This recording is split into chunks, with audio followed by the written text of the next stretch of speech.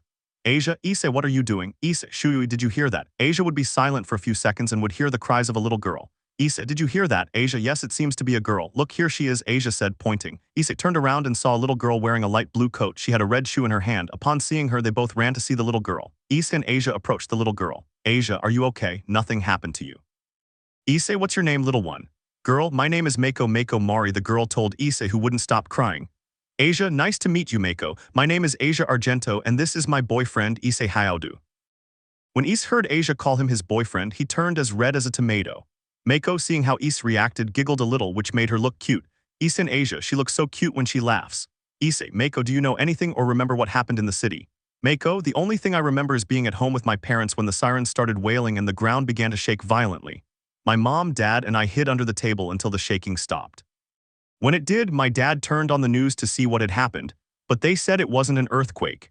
They said the city was being attacked by a kaiju that emerged from the depths of the Pacific Ocean and was the size of a 25th-story building.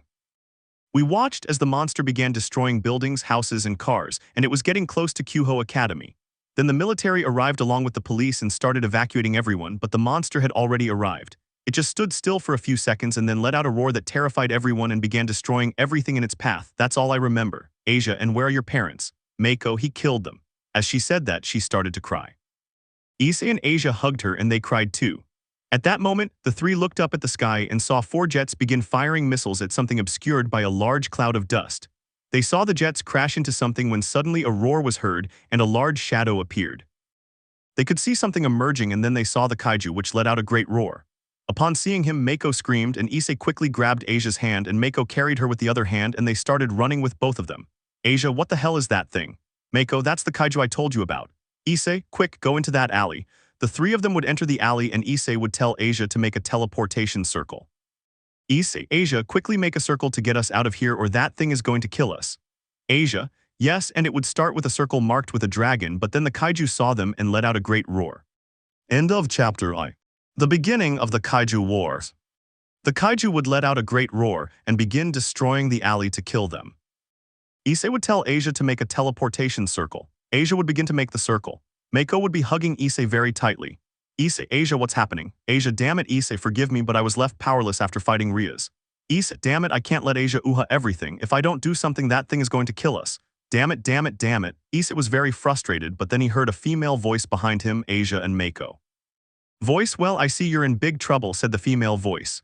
Issei, Asia, and Mako turned around and saw a girl dressed in gothic Lolita style. Issei, who are you?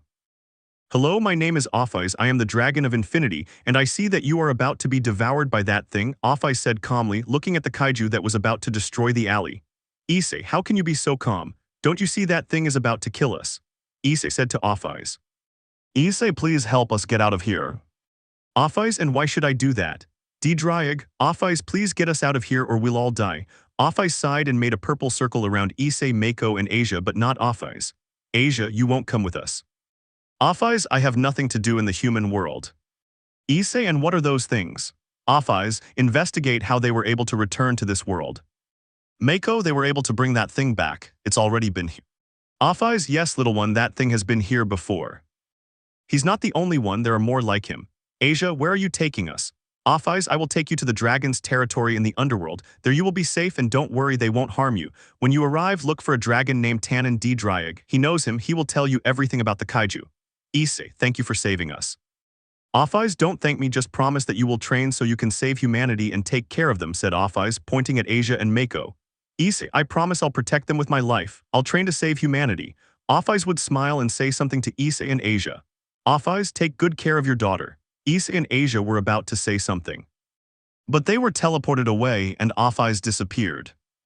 Thus the kaiju destroying the alley. Issei, Asia, and Mako were in the territory of the dragons. Asia, this is the land of dragons, there are many of them and they are frightening. Issei, it seems so. Mako, how do you feel? Turning to look at her. Mako, I feel a little better, but what are we going to do? There are many dragons here and I'm afraid they'll do something to us. Issei, don't worry, Rossweisse told us they wouldn't hurt us. Mako, but he couldn't finish when he saw a large 20-meter tall purple dragon land in front of them. The dragon His imposing personality and superior gaze frightened Asia, Mako, and Issei. Dragon, what are humans doing in dragon territory? Issei, a girl named Offais brought us to this place. She told us we'd be safe here. We're also looking for a dragon named Tannen. Offais told us to look for him. She said he'd tell us something. Dragon, I am Tannen and I can know what Offais told you, said the dragon, now called Tannen. Issei, she told us that you knew everything about kaiju. Can you tell us what those things are? Tannen was very surprised to hear that. Tannen, if I know everything about kaiju, why do you want me to tell you that? Issei, the city we lived in was destroyed by one of those things. Tannen let out a big sigh. Tannen, alright guys, I'll tell you the whole story of the kaiju. You see, these things arrived through a portal between dimensions. These beasts are colonizers, they control worlds, consuming them and then moving on to the next. It was during the War of the Three Factions. The war took place in the human world near the Pacific. We all felt a great power that made all the factions look ridiculous except for us dragons. We stopped fighting when we saw one of those things emerge from the sea. It had 3 whip-like tails that gave it a Lovecraftian appearance. Its face was similar to that of a hammerhead shark. It had 2 blue eyes on each side and large claws. That thing was truly terrifying, so much so that even the 3 factions wet themselves in fear. That thing began to attack us. The factions' attacks failed to do any damage. It seemed its skin was very thick and hard like tanned leather. Only I, Dryag, and Albion were able to harm it, along with our dragon comrades, the god of the Bible, and the 4 Dominion kings. We gathered all the power we had left, all the power in a single attack, becoming a great cloud of dust. The factions thought we had killed it, but great was their surprise to see that it only had a few heavy patches of skin torn off. After that, it killed God and the 4 Dominion kings, along with almost all the armies. The only ones who survived were me, Dryag, Albion, Surzech, Azazel, Michael, and a few demons, angels, fallen angels, and dragons. Thanks to Offais and Great Red, we were able to finish it off. We thought it was the only one, but in 2 months there was another appearance of those things. Great Red didn't have the problem ended with that thing. There were more attacks in the underworld, the sky, Gregory, Yaokai, Asgardians, and many other factions. We wondered how we could defeat them until one appeared that was identical to the first kaiju we faced. We fought against it. It was stronger than the first one and the others we faced, but we managed to inflict great damage. It was the only one that could speak. It told us that they would return stronger and this world would be theirs. That was all it told us. From that time on, there were no more attacks on the factions. We lived in peace. All the factions decided to keep it a secret. We dragons are the only ones who prepared ourselves in case that day came, but I see that day has arrived. Well guys, that's the whole story of the kaiju. Issei and Asia, upon hearing the story, were speechless and very surprised. Issei, so only one of those things could kill the god of the Bible and the 4 demon kings. That can't be right, Asia. God, he's dead. No, it can't be. As she said that, Asia fainted. Mako and Issei were worried about her. Tannen told them not to worry, that she had only fainted. Tannen asked if they had a place to stay. Issei said no. Tannen took them to a nest that no dragon used. Issei thanked him. Tannen told Issei that he would train him. Issei just nodded. Tannen told him that his training would begin tomorrow at 6 a.m., and so he left, leaving Issei with Mako and Asia, who was still unconscious. Mako, Issei, I'm scared. Issei, because. Mako, because I don't know if those things will ever reach this place. Issei, to be honest, I'm also afraid that will happen. I don't know if those things will manage to reach this place, but if it does, I'll have to fight to save them. Mako, but how will you manage to fight against one of those things if they are so gigantic and powerful? Didn't I hear that just one of those things was able to kill God and the 4 demon kings without any problem? Issei, I don't care if one of those things could kill God or the demon kings, or if they're incredibly powerful or from another world. I won't let them hurt you. If necessary, I'll sacrifice myself to keep you and me safe. Mako was surprised to hear that. Mako, but I'm not related to you at all. I'm not your daughter or a relative of yours, so why sacrifice yourself for me too? Asia had already woken up and would hear the conversation that Issei and Mako were having, and she would hear the following, something that would make her cry.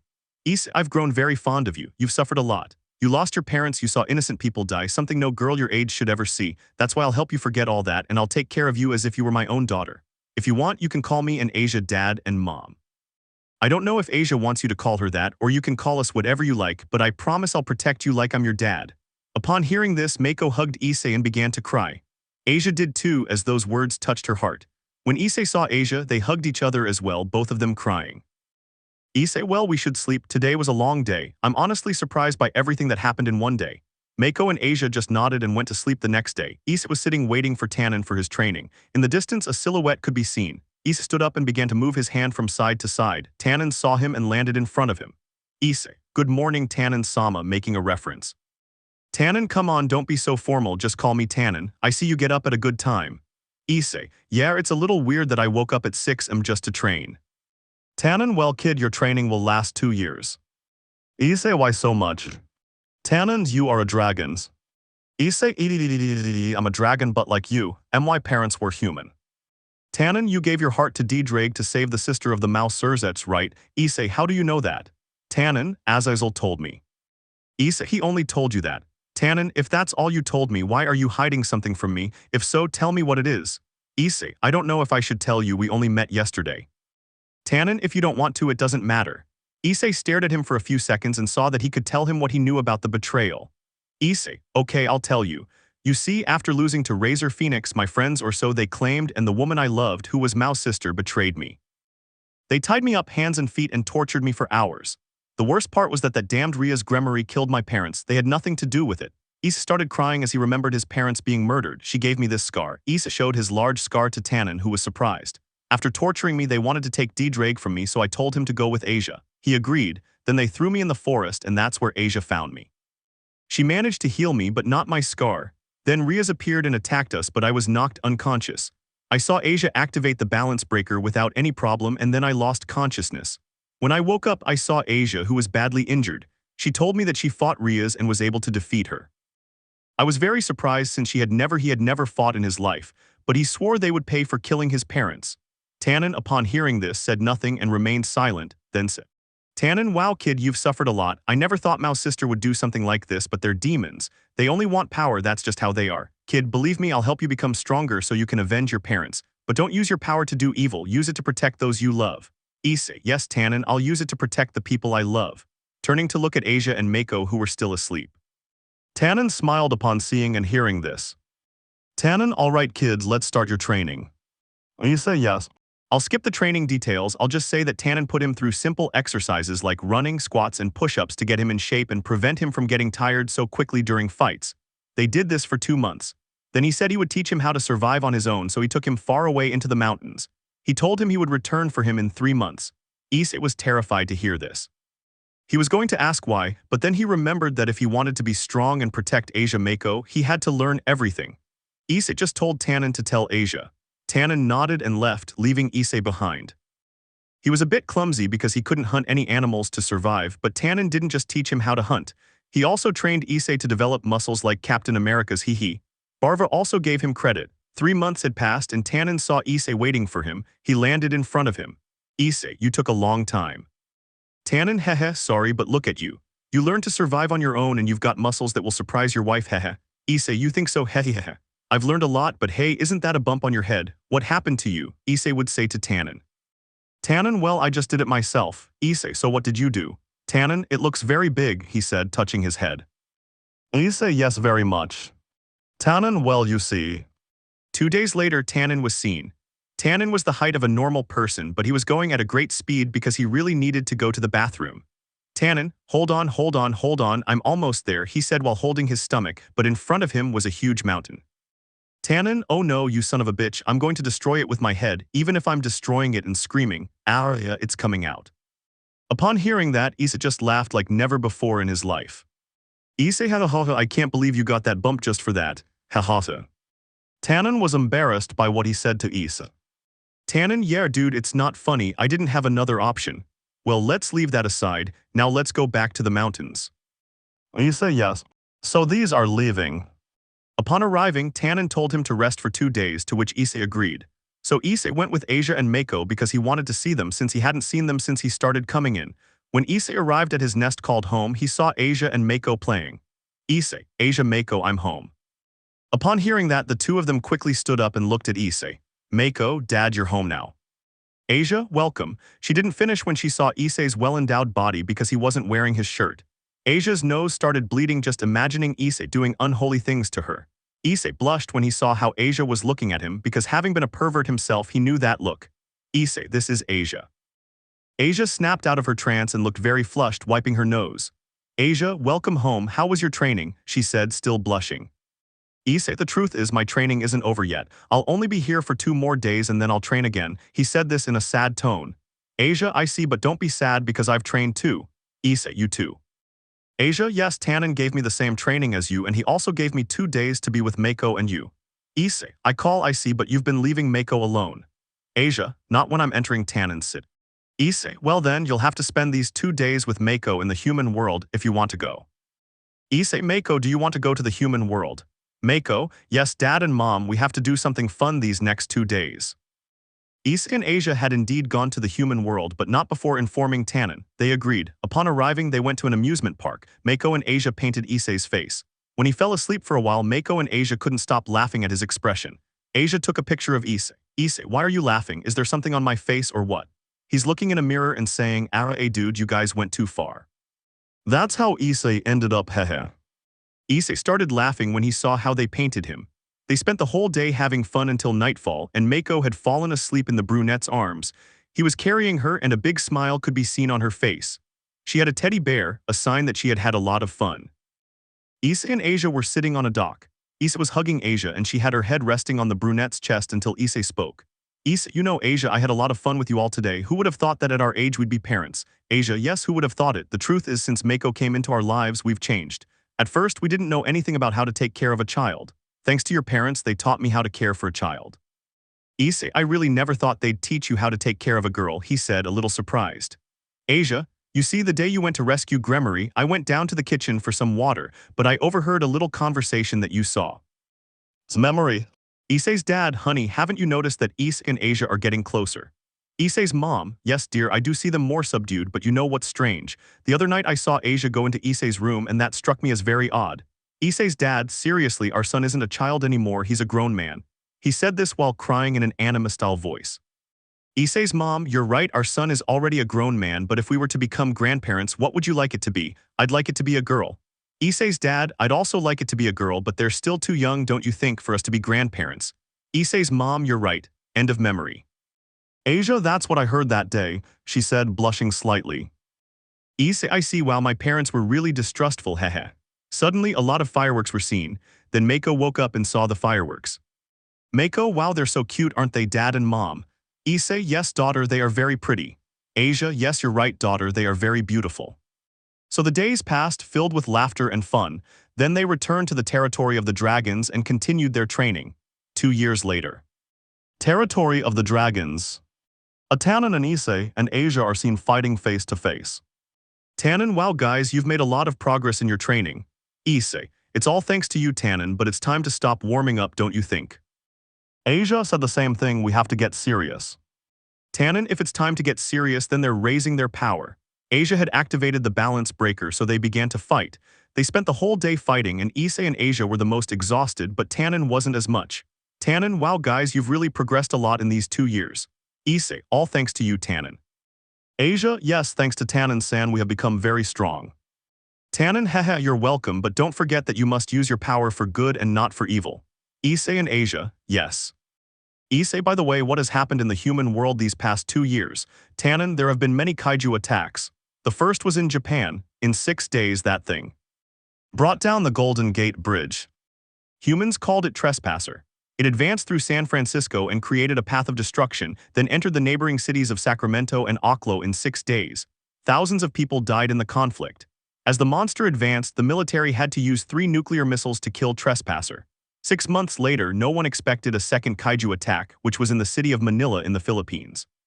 They called it Hundun, and again they had to resort to the use of nuclear weapons to finish off Hundun. It was dead, but its excrement was toxic, as was the blood of the kaiju, since the acid phenomenon creates a phenomenon called kaiju blue. The third kaiju, called Kaisef, appeared in Cabo San Lucas on June 1, 2014. The military kept it away from populated areas to attack with nuclear missiles, but they failed, so the urban areas they were affected, making half the areas inevitable after that attack. Humanity understood that the monsters wouldn't stop, but a ray of light appeared. A defense force against the kaiju had been created in 2014, the so-called Pan-Pacific Defense Force. The Jaeger program began, monsters appeared, then they created their own monsters. The Jaegers were piloted by a person, but there were complications. The neural load was too much for a single person. The volunteers died trying to help humanity, but a way was found. 2 controls were implemented, one for the left hemisphere and one for the right hemisphere. The first Jaegers won and the pilots became famous. The kaiju became toys, t-shirts, etc. Issei was shocked by that. Issei, then humanity developed giant robots called Jaegers. Tannen, yes, that's right, kid. If you're interested, there's a Jaeger Academy recruiting people willing to fight kaiju. Issei, then I'll join the Jaeger Academy. Asia, I am too. Tannen, alright guys, if that's what you want, I won't stop you. But what about Mako? Mako, can I stay here with you, Uncle Tannen? Tannen, okay Mako, alright guys, I recommend that if you're going to enlist, do it today since they won't wait long for you. Issei and Asia said goodbye to Mako, telling her they would come to visit and thanking Tannen for all the support he gave them. Then they left for the human world. End of chapter. If you're wondering how Tannen knows what happened in the human world, Azazel told him everything since he helped with the Jaeger program. And if you're also wondering why Mako calls Tannen uncle, well, she grew very fond of him and he grew very fond of her too. Anyway, I hope you like this fanfic. If you did, please share it and don't forget to follow me. Oh, and one more thing, tell me which Jaeger Issei in Asia pilot. Okay, bye, neuronal link. Year 2016 Human World. When Issei and Asia went to the human world, Tannen told Azazel Ivan to go to the Jaeger Academy. Tannen, I hope they approve Azazel. Azazel, it will be easy for them to pass since you trained them. Tannen, hehe, you're right, okay, we'll talk later, I have to train Mako, take care. Azazel, well Tannen, see you later. He then cut off the communication and was called back by someone. Mr. Azazel, what are you doing turning around? Azazel, I was talking with a friend, a Pentecostal Marshal. Marshal Pentecost, well there's no need to waste time, I listened to your conversation, I just hope that Issei and Asia are good. If it's true that it will be easy for them to pass, I want to see it with my own eyes in the bonding tests. Azazel, yes sir. With Issei and Asia, they had already arrived and enrolled at the Jaeger Academy. Issei, there are a lot of people here, so there's a long line. Asia, yes Issei, there are a lot of people here, I hope we pass the exam to become Jaeger pilots. Issei, yes, Issei said until he heard a voice. TDS, please, everyone who enlisted, go to the training room. They were given uniforms, and everyone went to the training room, seeing a large hall with different tests, and seeing two men in commander's uniforms. Man 1, greetings, I am Marshal Pentecost. Man 2 and I, Marshal Azazel. They both said, Marshal Pentecost, well the test won't be easy so the first test will be simple training. Next to me is a bell. Those who can't handle the tests will ring it and be expelled from the Jaeger Academy. Is that clear? Recruits, yes sir. Marshal Pentecost, alright now move your damn asses and run, gentlemen. And so everyone obeyed and started running. Azazel, wow Marshal, you're always so rough with the cadets. Marshal Pentecost, if you're not tough on the cadets, they'll never become Jaeger pilots. You saw what happened to the Beckett brothers for being overconfident against the kaiju. Azazel, Marshal is right, he doesn't know when they will awaken. Marshal Pentecost, it is still unknown when they will wake up as the blow they received was very hard and they are in a comatose state. Azazel, I see Marshal your nose, said Azazel, pointing at the Marshal, seeing blood on his nose even though he was covering it. Marshal Pentecost, Azazel, I'm leaving the evidence to you, I have work to do. Azazel, yes sir, he said as the Marshal left. Azazel, damn it Marshal, why did you pilot Coyote Tango alone? Azazel said, turning to look at all the cadets who were still running. Months passed and almost no one could endure the tests. For some, it was too much, for others, it made them vomit. Until the last test arrived. Marshal Pentecost, alright gentlemen, the last part is the candidate tests. Here you will choose a compatible candidate. This is based not only on the neural link but also on physical compatibility. The first to fight will be candidate Sekiryuutei. As he steps forward and delivers a few tendo sticks, Issei easily defeats everyone until it's Asia's turn. Marshal Pentecost, well it's Miss Asia Argento's turn, this is what's happening. Marshal Pentecost, alright guys, you were the best in the tests, so you'll face off to see if you're compatible, is that clear? Issei and Asia, yes sir. Marshal Pentecost, good job guys, you win with 4 strokes. Issei, I will not military my movements. Asia, okay, me neither. Both of them taking a fighting stance, Issei slowly approached to strike Asia's head but stopped before he could hit her. Issei, 10 said, then Asia struck Issei's weapon, causing him to rearrange himself to strike him on the head as well, stopping before hitting him.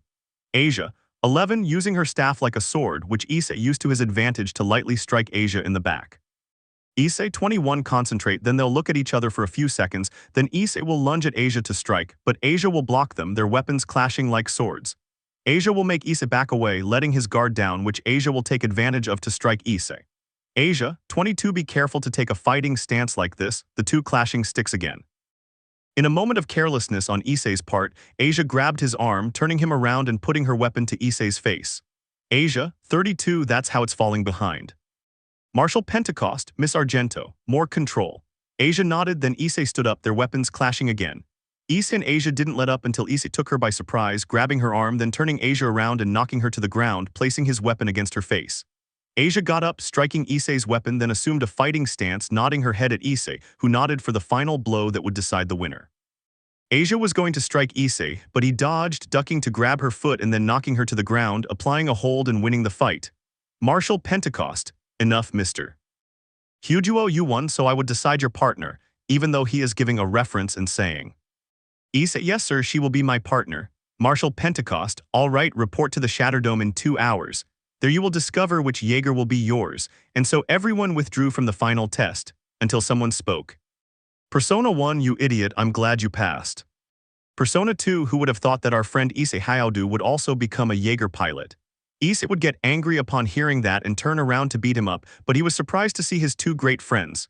Issei, I can't believe it, you 2 idiots, Masuda and Motohama. Masuda, yes it's us, dear friend. Motohama, it's been so long, Issei. They both hugged, holding back tears. Issei, guys, you don't know how much I missed you. I thought she had killed you. Masuda, no, Issei, President Sona Citri saved us from that thing. Thanks to her, we're alive. Motohama, yes, Issei, she saved us, even though we never thought she and her entourage were demons. She also told us that you and she were demons too, and that you were under President Rias Gremory's command. Tell us, Issei, are you demons? Masuda, if it's true you are demons. Issei and Asia, we were. Masuda and Motohama, he's like they were. Issei and Asia. Well, you see, Issei and Asia told their friends everything about their betrayal, how Issei gave his heart to Driag, how he was tortured, how Asia was the Sekiryuutei, Asia's fight against Rias when they found Mako and their training with Tannen. Masuda and Motohama were impressed to hear that they were dragons and no longer demons, but Masuda and Motohama's blood was boiling after hearing everything that damn Rias did to their best friend. Masuda, how dare that damned woman do that to you? We'll tell President Sona so she can give that damned Rias a good punishment. Motohama, you gave everything to save her from her damn engagement, and this is how she thanks you. There's no doubt they're sons of bitches. Both clenching their fists tightly. Issei, that doesn't matter anymore. Tell me what you've been doing these past 2 years. Are you Jaeger pilots? Seeing their suits. These are Masuda and Motohama's outfits. Motohama, yes, we are Jaeger pilots. Masuda, we are pilots, but I didn't finish when I heard a voice. TDS, Issei Hyujuo and Asia Argento, please report to the Shatterdome for the Gypsy Danger Neural Test, which will begin in 20 minutes. Masuda and Motohama, they're calling you. I'd better go to your link test.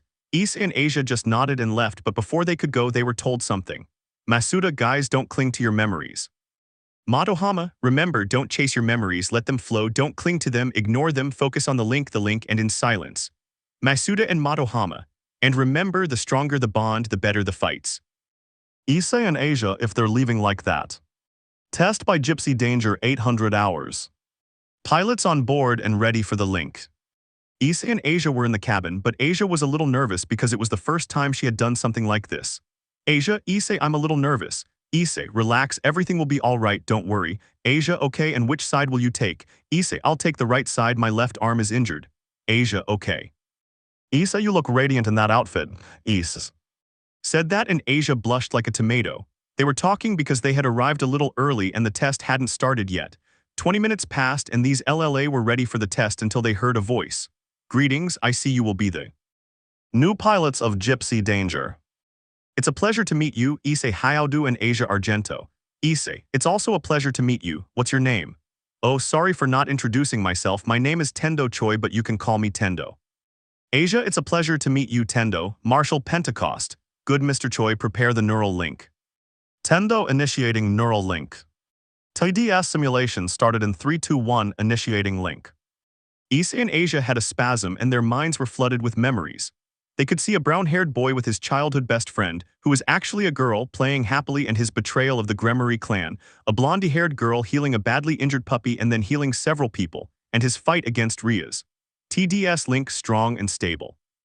Congratulations, Issei Hyujuo and Asia Argento managed to link, but the test is not yet over, starting kaiju trespasser simulation. In front of Issei and Asia appeared the kaiju simulation. Asia, that's it, she said in surprise. Issei, if it's trespasser, he said before the kaiju let out a loud roar and lunged at Gypsy Danger. Issei, Asia list, we have to tear that damn guy to pieces. Asia, yes, I'm ready, let's go, she said, and then Gypsy Danger ran towards the kaiju. POV narrator. After lunging at Gypsy Danger, the kaiju was going to bite the cockpit, but Gypsy dodged the bite.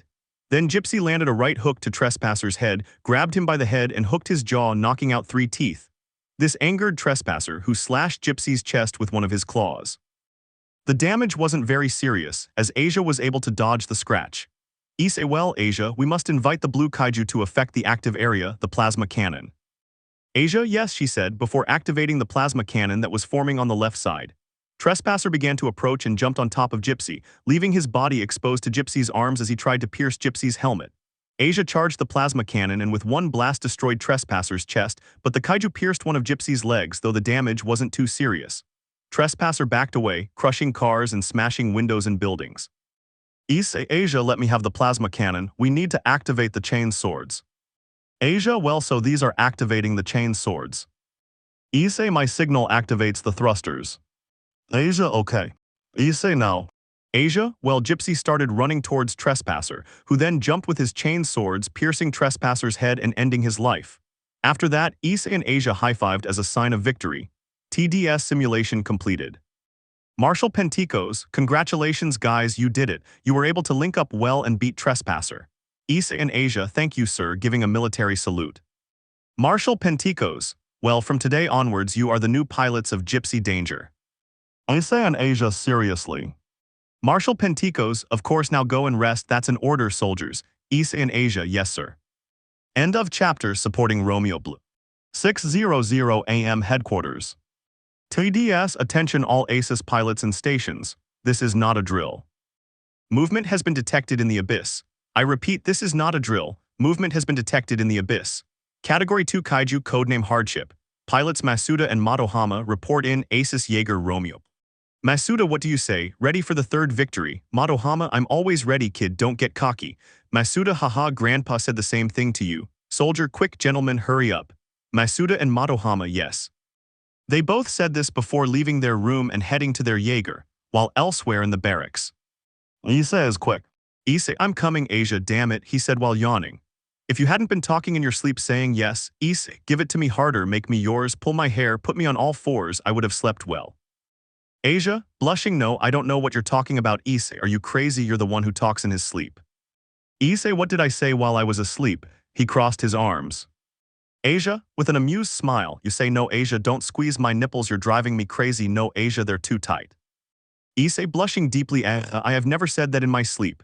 Asia, of course that's why you fell out of bed that day, silly. Issei, I don't finish when I hear a knock at the door. Soldier, quick gentlemen, hurry up, movement has been detected in the breach. Issei and Asia, we're coming, they said as they put on their black pants and shirts. Issei, we'll talk about this later, Asia. Asia, yes, she said, then thought to herself, lucky the soldier saved you. No, she said while touching her breasts and blushing. Masuda and Motohama were already in their Jaeger ready to go out and fight Hardship. Tendo, good morning Masuda and Motohama. Masuda, how are you my brother? Motohama, how did your date with the girl you met online go? Tendo, let's just say it didn't go entirely well, it turns out I had a boyfriend. Masuda, hee what a bad friend of mine. Motohama, your ideal girl will come along. Tendo, I hope so guys. Marshal Penticos, begin Mr. Choi. Tendo, yes sir, preparing neuronal link in 12, 11, 10, 9, 8, 7, 6, 5, 4. Motohama, ready to enter my head. Masuda, hey after you first the elders, he said, then smiled and joined them. TDS neuronal link in 3, 2, 1. Two boys are seen spying in the women's locker room and fleeing from the girls of the Tendon Club who chase them throughout the academy to give them a good beating, while the voice of you pair of perverts, you'll see, you won't get out of this alive, can be heard. Then the academy and the city can be seen being destroyed by a kaiju and all the students fleeing the academy. President Sona Citri and her entire clan are seen taking them to the underworld, thus ending the memories. TDS strong and stable neural link, pilots ready to handle the Jaeger. Masuda, what memories my friend? Motohama, yes, many happy and fun moments we spent at the academy. Marshal Penticos, gentlemen, the city has been evacuated, so take care of the rest. Don't be overconfident, we don't really know what this Category 2 kaiju is capable of. Masuda and Motohama, yes sir. As they said that the helicopters hooked up to take them to the city. When they arrived, the city was already destroyed and in front of them was Hardship. The kaiju, noticing the Jaeger's presence, lunged at it. Masuda, here they come, get ready. Motohama, yes, he said, and then the Jaeger ran, but it couldn't run that fast because it was very heavy. Masuda and Motohama, take this, you bastard. They both said, delivering a direct blow to the kaiju's head, with Issei and Asia. Issei, Marshal, where did my friends go? Marshal Penticos, young Issei and Miss Argento, his friends, are currently fighting against a kaiju. Issei, where is the kaiju now? Marshal Penticos, in the city of Washington. Asia, in Washington. Marshal Penticos, yes, that's right, Miss Argento. Issei, and tell us what Romeo Blue's weaponry is. Marshal Penticos, his weaponry is based on long-range weapons since he is very heavy and cannot maneuver easily. His body is robust, but his lower torso is quite thin. The kind of protrusion on his chest as well as the fins he has in the shoulder area were specially designed to protect the pilot's control cockpit and defend against the savage attacks of the kaiju. Asia, Wuorai always thought that huge fin was just for decoration. Issei, I thought the same thing. With Masuda and Madohama, they had Hardship pinned against a building, his right arm holding Romeo Blue by the neck, and with his left arm he delivered a powerful blow to Hardship's head. The kaiju inflicted a deep scratch on Romeo Blue's right arm, causing him to release Hardship. Upon releasing him, Hardship struck Romeo Blue with a powerful blow, knocking him to the ground. Hardship took advantage of this to escape, or so Masuda and Madohama thought. Madohama, that damned man escaped. Masuda, I don't think so, look, he said, pointing to a building that was collapsing, and because of the dust it wasn't very clear, but a tail could be seen. Madohama, quick, we can't let him escape. Masuda, yes, they both said, running and stopping. They were looking for the kaiju. Helicopters see it. Tames. Masuda, it must be around here. Open your eyes wide. They were looking for the kaiju but stopped when they saw a building collapsing. Madohama, be careful. He yelled, then the kaiju emerged from the building, demolishing it and biting Romeo Blue's left arm. Tendo, Marshal, Romeo Blue has lost an arm. Masuda, Marshal, we need backup. This kaiju is stronger than we thought. We lost our left arm. I don't know how much longer we can hold out. We need backup. Marshal, tell me what happened. Madohama, this kaiju hid behind a building. When we turned around, it slammed us into some buildings and ripped off our left arm. Issei, Marshal, let us go and support them, otherwise if we don't do something my friends will die. Marshal, alright Masuda, Madohama will send Gypsy Danger. Try to hold out a little longer. Masuda, okay sir. Madohama, we will try to resist. Marshal, alright guys, go to your Jaeger. Remember, this is your first fight, don't get cocky, got it. Issei and Asia, yes sir, they said and ran off. Asia, Gypsy Danger. With Masuda and Madohama, damn, I don't know how long we can hold out, he kept firing. Romeo Blue looked badly damaged, the fin that protected the cockpit was missing and one of his legs was badly damaged, he could barely stand. Madohama, that damn thing, we don't have much ammo left and it did a lot of damage, how long until Gypsy arrives? As he said that, the kaiju lunged at them, jumping on top of Romeo Blue and throwing him to the ground to finish him off. Masuda and Madohama simply closed their eyes for their end, but it never came. When they opened their eyes, they saw a huge fist strike Hardship. Yes, gentlemen, Gypsy Danger has finally arrived. Issei, sorry for making you wait. Asia, now leave the rest to us. Masuda, they're going to kill us with a heart attack. We thought they'd never arrive. Madohama, that's right, Issei, when we get to the base we're going to give you a beating for being late. Issei just felt a chill when he heard that. Issei, but why? It's not my fault he couldn't finish. He heard a loud roar like Gypsy Danger turning around and it was the kaiju who was furious. Issei, we'll talk about that later. Okay, Asia, Ami, activate the boosters. Asia. Gypsy Danger started running towards the kaiju. It delivered a powerful frontal blow that hit the kaiju hard, causing it to back away. Then it grabbed it by the head and began to deliver a barrage of right hooks. The kaiju tried to break free but couldn't. Issei and Asia, yes, damn it, take this. Issei, Asia, activate the thrusters now. Asia, well, that's it, the Gypsy Danger thrusters are active. It was pushing the kaiju with great force until Gypsy grabbed it from behind, carrying it and slamming it against the ground, then got on top of it and started hitting it on the ground. Issei, this is for my friends. He threw a right hook. What? Asia, this is for the innocent lives you killed by punching him with your left hook. Issei and Asia, and these for humanity die. They both shouted, then Gypsy put his hands together and crushed Hardship's head, killing him. Issei, we did it. Asia, we were able to kill Hardship. Marshal, well done guys, congratulations, you managed to kill Hardship, return to base. Issei, yes sir. Everyone at the base was applauding and congratulating them. Marshal, Mr. Huguo, Miss Argento, he said, feigning anger, but then he congratulated you. Never in my life have I seen anything like this. Congratulations. Marshal, Issei and Asia, upon hearing that voice, were filled with rage, for they knew perfectly well whose voice it was. Marshal, oh Miss Rias, Gremory, are you ready for your neural linkage test? Rias, I'm always Marshal. End of chapter, sorry if it's not very long. In another dimension, Captain, I don't feel well.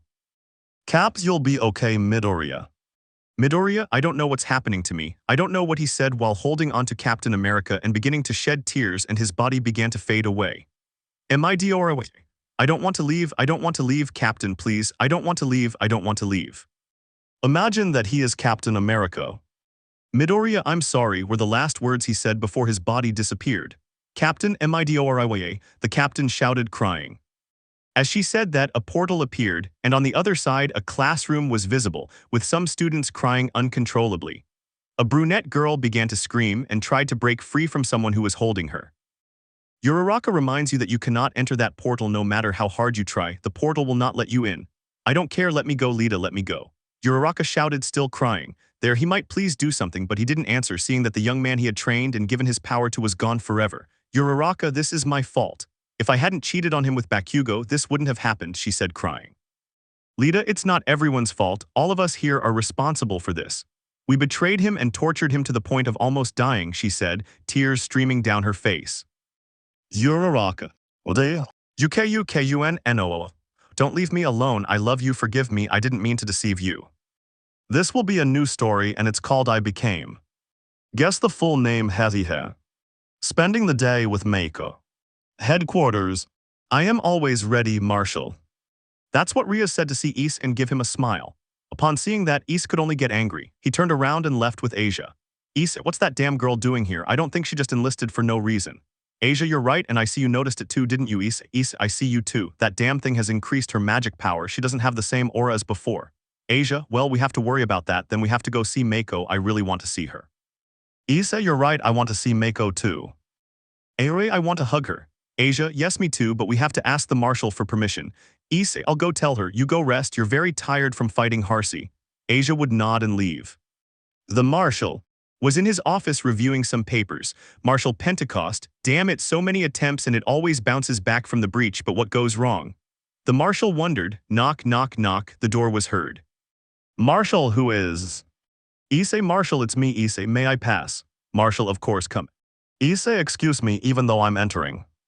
Marshal, you want to tell me something, right? Issei. Yes, Marshal, you see, we've been here for a while and I wanted to ask permission to see my daughter in a military pose. This only seemed serious, which worried Issei because he thought he wouldn't be allowed to leave. Pentecost, Marshal, you have a daughter. Issei, yes, Mariscal. Marshal, all right, Issei, you can see your daughter. If you want, stay with her. If there's an attack, I'll let you know and you can bring her here whenever you want. Issei, thank you, Marshal. Making a reference. Marshal, well, soldier, if that's all you can leave. Issei was about to leave, but he saw some papers. With his dragon vision, he could tell they contained information about the breach. Seeing this, he left. Issei only had thoughts about the information he had seen. Issei, years of trying to close the gap, but it always rebounds. Why is this? I don't like it at all. I feel like something is coming. Then a voice would be heard. He would turn around but be greeted by a pie in the face. Issei, Drag, you idiot dragon, you'll scare me, just let me catch you. Drag, hahaha, let's see if you can, Issei. Since I got out of the booster gear, I felt very happy. Ever since Issei came out of the booster gear, he's been bothering me a lot, but you're going to regret it. I have a memory. From the months before. Asia or dragons? Drag, yes, partner. Asia, you wouldn't want to leave the booster gear. Drag, you can do that, surprised. Asia, I saw a very ancient book about the biblical god. I read it and now I know how to free yourself from the booster gear. But tell me, do you want to leave or not? Drag, but what will happen after I leave?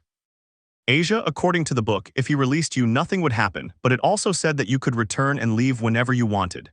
Drag, I see, if that's the case, there's no problem, we have to do it. Asia just smiled and with a knife cut her hand and made a circle with her blood and began to chant. Drag, companion that you will. Asia, just wait. Asia sighed and began to sing. You gave me words of kindness and sustained me when I was alone. Sad things happened, but together we shared the joy of the beginning of spring. I searched for the words I wanted to leave behind before my time ran out. I simply repeated thank you. I hope it's the only thing that reaches your heart, that my heart rises to the sky and can transmit my smile to you, which disappeared this spring, the last vestiges of the little warmth in my chest. Gently I will leave a smile within you for you. When the circle ended, it began to glow, and from Asia's left arm a crimson light could be seen emanating until it began to shine more intensely, blinding Asia for a few moments. When Asia saw, she couldn't believe what she was seeing. Asia, Drag, is that you? Drag, yes, it's me, partner. You know, you sing very beautifully, and why? Hey, because you look very tall. Asia, he would grab a very large mirror and put Drag in front of it. Drag, but I'm so small. What happened to my original form? I should be huge and terrifying, but I'm so small and adorable. WHY, Drag cried in an anime style while rolling on the ground. Asia had an anime-style sweat drop. All she saw was Drag crying and pacing until Issei arrived. Issei, what's with all that whining? What the heck is that? Asia, he is Drag. Issei, hahaha, that little guy is the dreaded Red Dragon Emperor. Hahaha. Drag, shut up, you piece of idiots. Asia, no, that's not Drag's original form. That form is so he can be here without destroying anything. If the Marshal sees him in his original form, he might misunderstand. Drag, this isn't my original form. I thought I'd stay like this forever. This is how Drake was freed. Issei was chasing Drake everywhere, he couldn't catch him, but then an idea occurred to him. Issei, oh wow, I forgot I left some chocolate cookies and lots of delicious potato chips with spicy sauce in the room. I'd better go get them. Drake, upon hearing that, he shot straight to Issei and Asia's room. Issei, I've got you, hehe. Drake, when he was in Issei's room, turned on the light and couldn't believe what he was seeing. There were chocolate chip cookies, a pizza, French fries, soda, gummy bears, hamburgers, and tacos. When Drake was about to grab everything, he was met with a pie in the face. Issei quickly grabbed Drake and tied him up. Drake, let me go, let me taste that delicacy. Issei, hehe, I won't eat all of that myself, but you know what I'll enjoy the most. He was taking out a box. Drake, seeing that, said, Drake, don't let go of her, I want to see her too. Issei, yep, this is the Avengers, Infinity War movie, too bad you'll miss it. Drake, and oh, please Issei, I'm sorry for playing so many pranks on you, I'm sorry. Issei, that's what I wanted to hear, he said, letting go of Drake. They were very entertained by the movie, but after it ended, Drake and Issei couldn't stop crying. Issei, he didn't want to leave Tony Stark.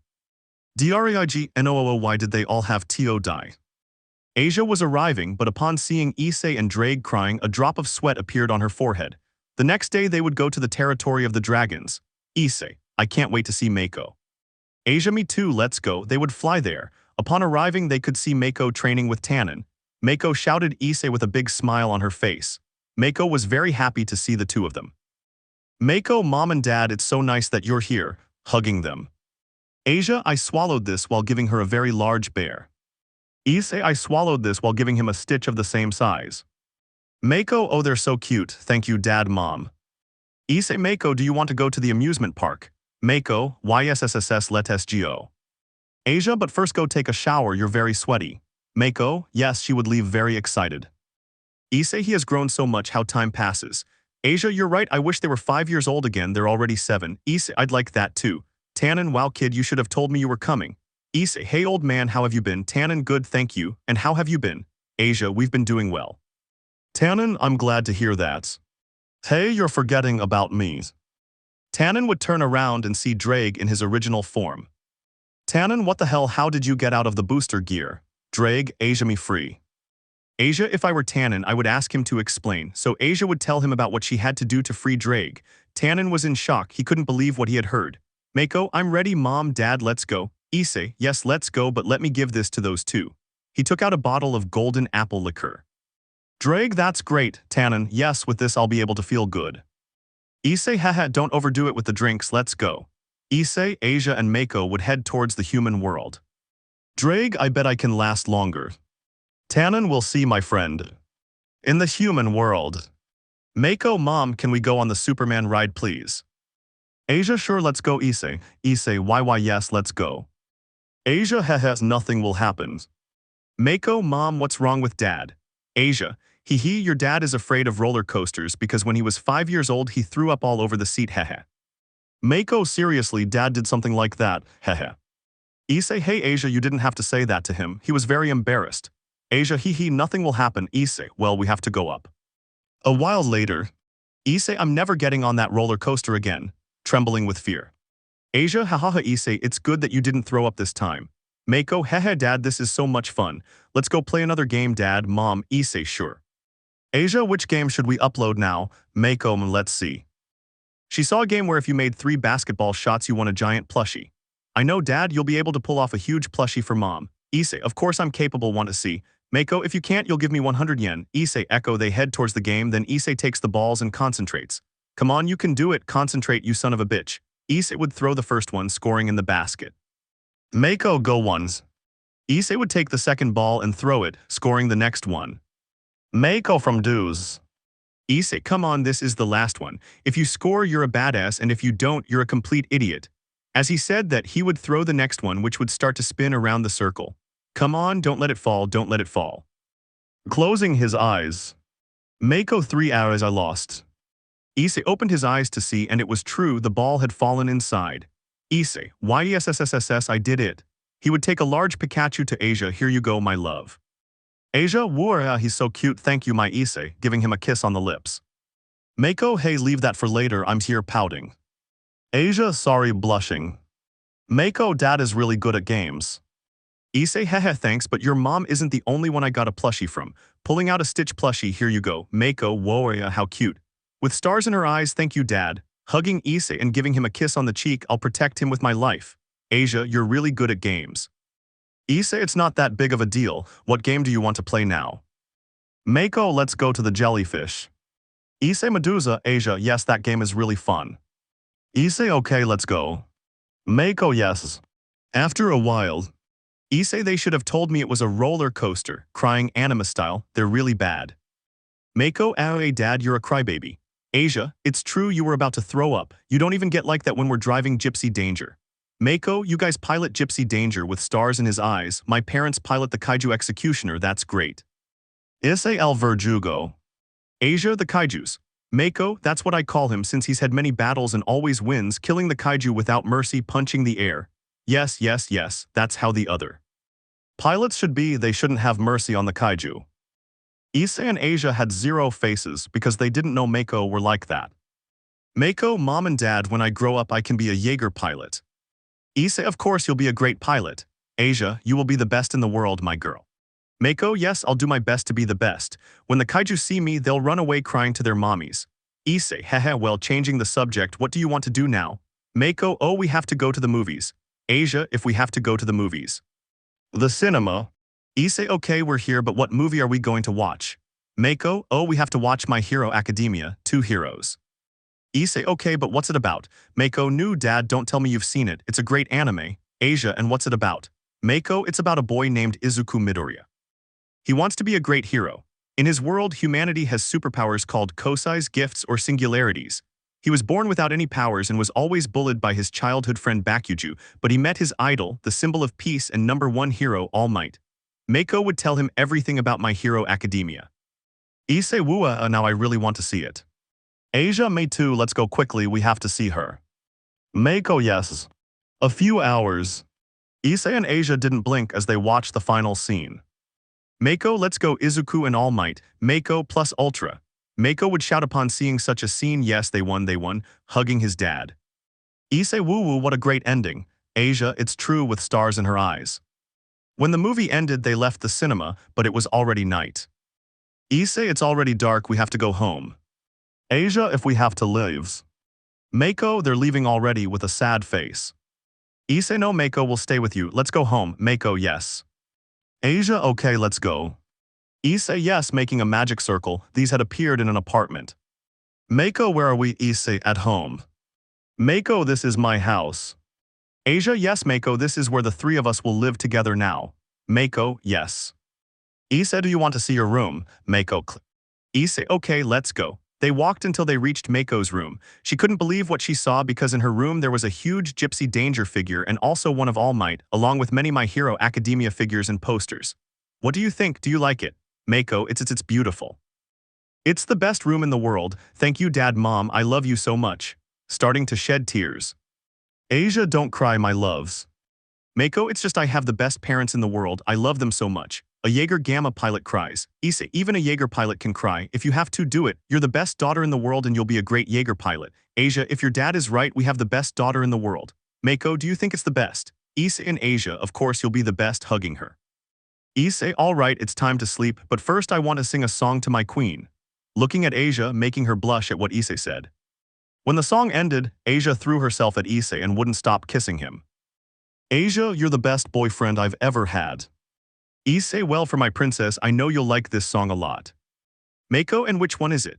A familiar song would start playing, yes, that's my favorite song. Mako and Issei, I will uphold my ideals, I will not give in, woo, ooh, woo, what will happen? I already felt it in my body. The emotion to be able to continue, without any destination to go, facing the future again. I have already suffered several painful moments, only in that way did I learn. I know that I still have more things to overcome. And what happened?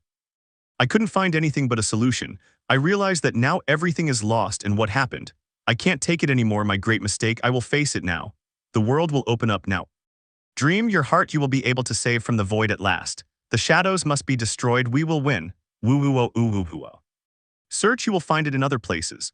A great tomorrow awaits you, don't give up. There will be no more lies in this whole world. I will uphold my ideals until the end. Dreams and love will forever be in us. I will forge my destiny, I will not give in. Wow, oh, Asia, bravo. Clapping, Mako, you sing beautifully. Mako, hehe, it's not that big of a deal. Issei, what did you think of the song? Mako, Dad sang really well, you're the best. Tell me how you knew it was Cancio, I like it a lot. Issei, you kept singing it all day long. Mako, oh that's right, scratching her head. Anyway, Dad, you're the best. Thank you for singing my favorite song to me, hugging Issei. Issei, alright, it's time to sleep. Sleep well, my beautiful girl. Good night, rest well until tomorrow. Giving her a kiss on the forehead. Mako, good night, Dad. Mom's lying down with her all-night pillow. It's like the one Deku had when he was a kid. Rest well. Asia, good night, my love. Dream about your boyfriend Deku. That made Mako blush. Hehe, sleep well. Also giving her a kiss on the forehead before leaving the room. En la habitation de Issei y Asia. I say Asia. Asia, if... Issei, I have a bad feeling. Asia, it's about the gap. Issei, if so much effort has been put into closing the gap, but it never works, what will the marshal do? Asia, it's not just that, it's also the Gremory that will be at the base. Issei, it's true what he's up to. Asia, maybe Tannen knows what if we ask him. Issei, that's right, when I see him I'll ask him, but yawning, it's time to sleep, I'm very sleepy. Asia, me too. They had already gone to bed and then looked at each other. Issei, sleep well, my love, good night. He kisses Asia on the lips and Asia responds to the kiss. Asia, you too, sleep well. They were about to go to sleep, but they saw the door open and a small silhouette appear. Issei, Mako. Mako, I can't sleep, Dad. Mom, can I sleep with you? She was holding an Izuku plushie in her arms. What? Issei and Asia. Sure, come on. Mako would lie down between the two of them so that all three would fall into a deep sleep. End of chapter. Everything has changed. When I was a child and felt small, I would just look at the sky, at the stars, and wonder if there was life up there. It turns out I was looking in the wrong direction. When alien life arrived on our world, it was through the depths of the Pacific Ocean, a fissure between two tectonic plates, a portal between dimensions, an abyss. I was 16 years old when a kaiju appeared in Tokyo, Japan. I will never forget that day, but now I just want to protect my wife Asia Argenti and my daughter Mako Mori. TDC. Gypsy Danger Alavea 8 Level 8. 42 Kaiju Knife Head Category 3. Asia Issei, wake up, we have work. Hitting the bed quick, they're calling us. Issei, yes, good morning. Alaska 2020 Kaiju War Year 7. Asia, good as a Category 3 Kaiju, the largest of them all. Codename Knifehead. Issei, what time is it? Asia 200. Issei, Asia, yep, what do you mean the fifth one? Kissing Ace. Issei entering the bathroom, hey beautiful. Asia, yes. Issei smiling, don't get cocky, closing the door. Years ago, nobody would have seen Asia and me as heroes. Soldier, good morning, sir. Issei, let's get ready to give them a beating. Soldiers, yes, sir. We were never great athletes, we were never the best in the class, but we knew how to defend ourselves well putting on the suits. But it turns out we had a unique ability, we were neuronally compatible finishing putting on the suits. TDC. Information on the helmet dispersion gel instructing on the circuit suit. Issei and Asia.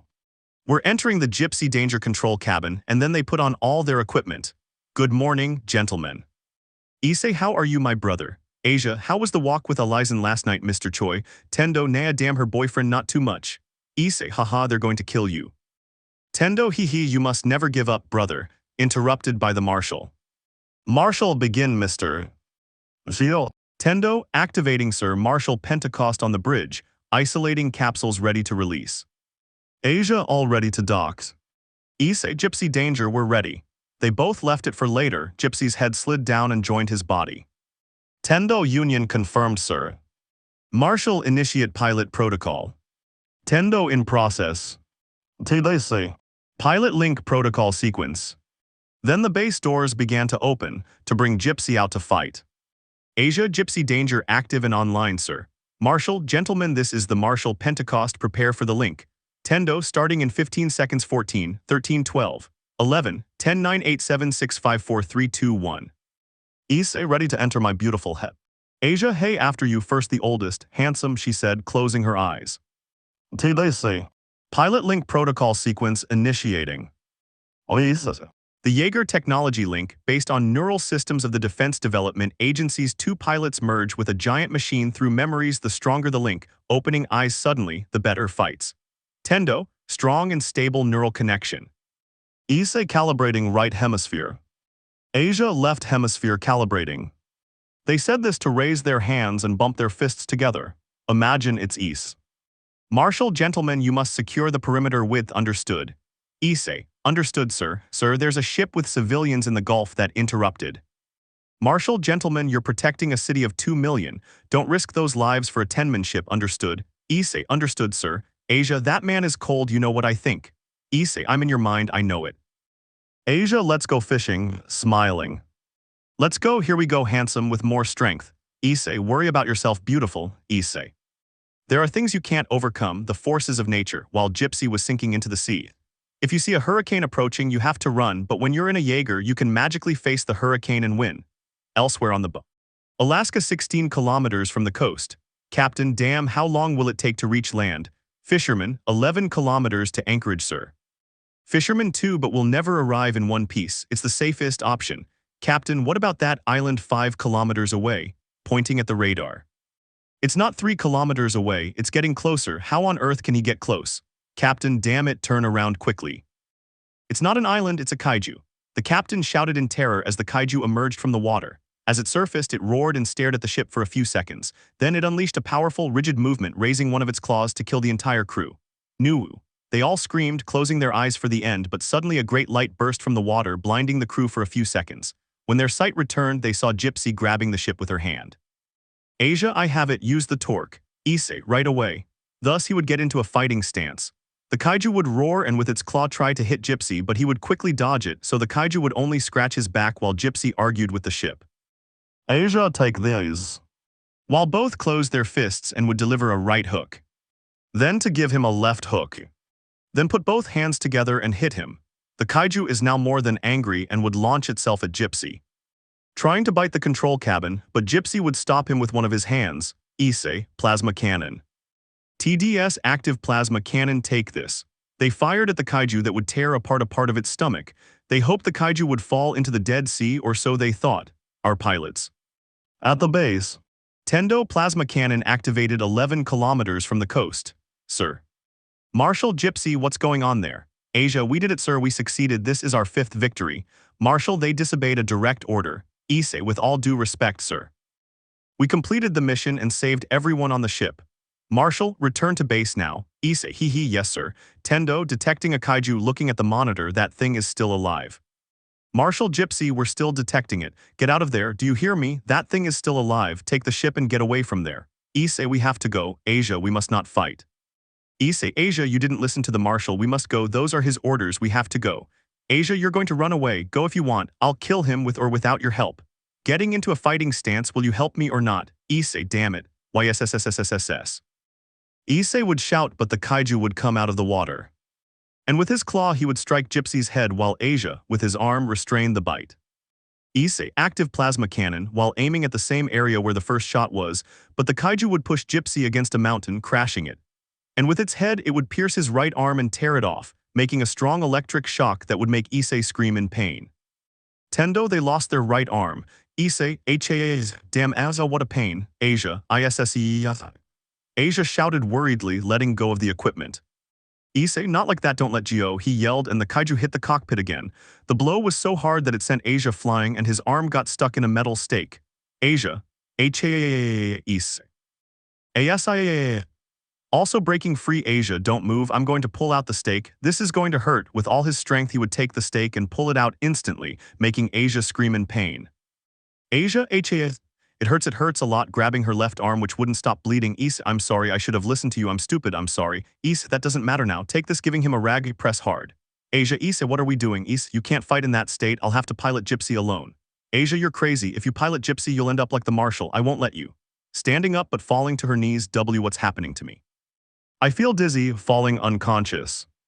What? Tendo, Issei, Asia's oxygen is running out, you have to do something quickly. Upon hearing that, Issei quickly removed his oxygen hose and attached it to Asia. Issei, I have the escape capsule, does it still work? Tendo, the Asian capsule is in good condition but Issei, what's wrong? Tendo, only one of you will have to escape. Issei, I swore to protect Asia and that's what I'll do, putting Asia in the capsule and pressing the buttons to activate it. TDS. Escape pod activated, searching for safe zone found, ready to launch. At that moment Asia would wake up and see that she was inside the capsule. She would see Issei outside, who was just looking at her with a smile. Asia, what are you doing? Issei, I swore I would protect you. I love you, Asia, take good care of Mako. Tell her that her dad loves her and I will never forget her.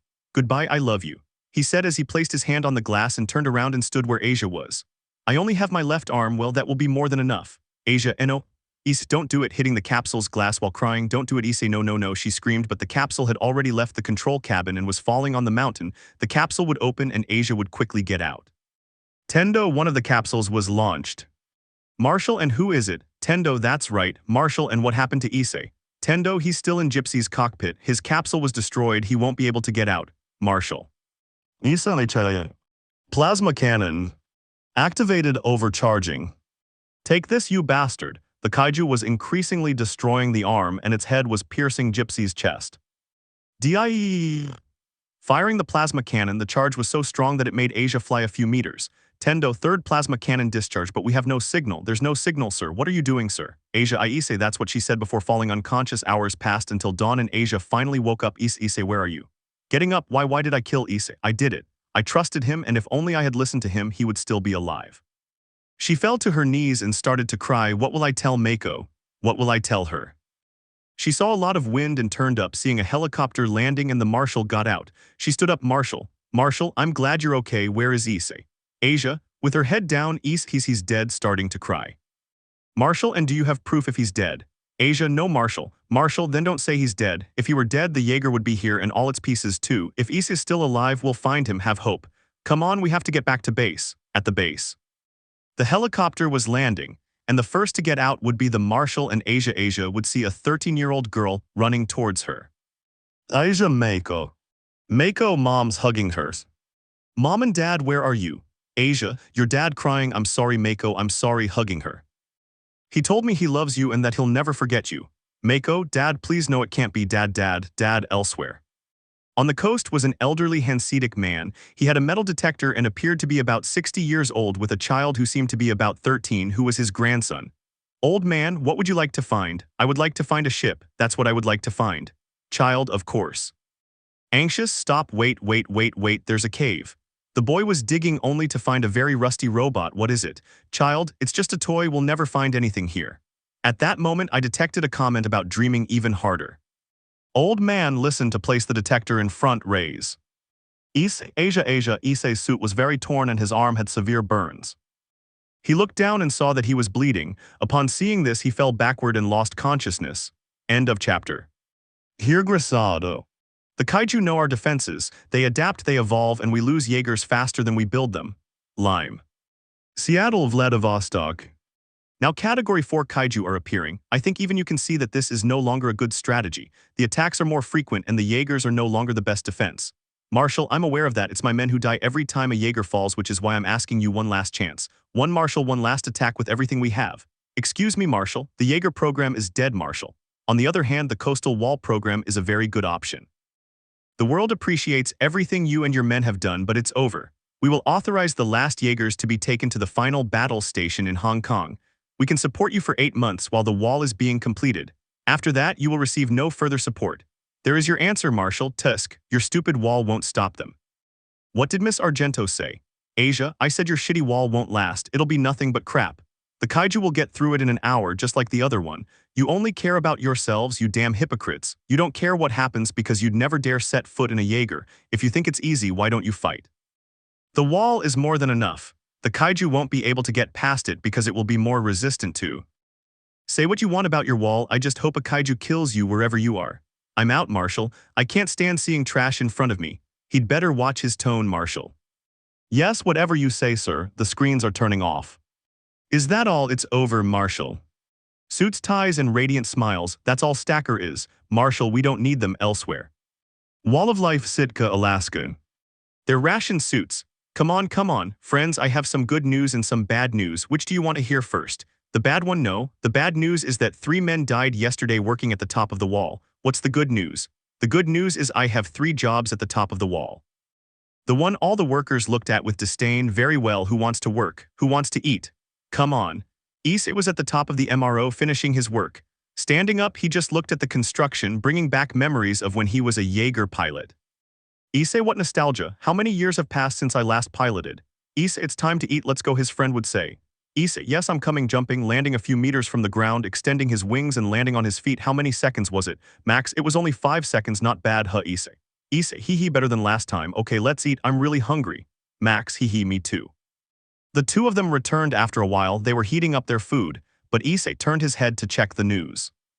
What he saw surprised him. Reporter, we're live from Sydney, where another kaiju attack was recorded today. A huge kaiju, category 4-4, pierced the seawall in less than an hour. Imagine that it is Rias who is speaking. The builders of the Wall of Life said it was impenetrable. What the hell are we building this for? An angry worker shouted. Max, surprised that thing went through the wall like it was nothing. Reporter, ironically, the recently discontinued Jaeger striker Eureka, piloted by the pair Chuck Hansen and Rias Gremory, finally defeated the beast. Rias, look, they discontinued the Jaeger program because of bad pilots. It's that simple. This is Sturker Euroka's 10th victory. It's a new record. Reporter, will they still go to Hong Kong at a time like this?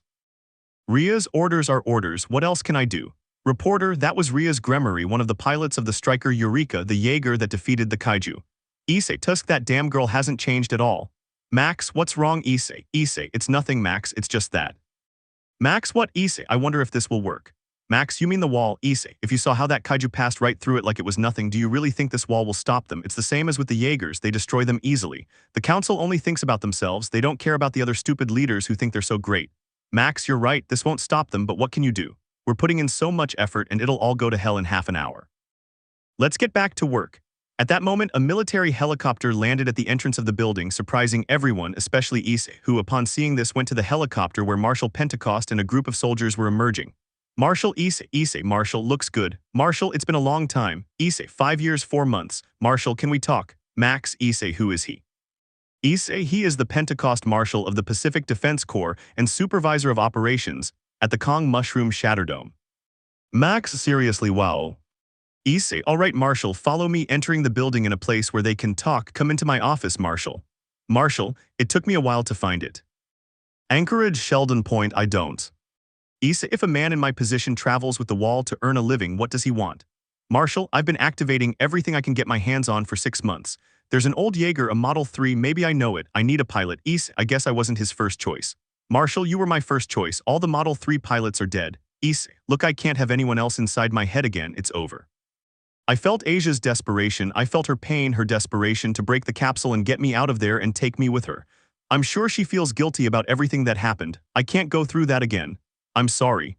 Marshal, it's true, 5 years have passed since that day. She cried day and night. She mourned every day of her life.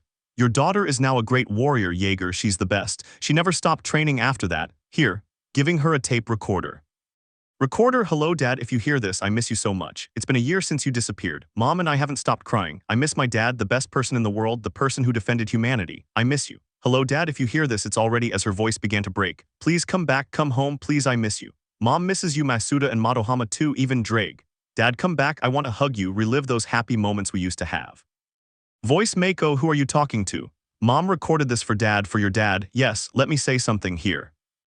Hello Issei, love, I miss you so much, my dear Issei. I should have listened to you.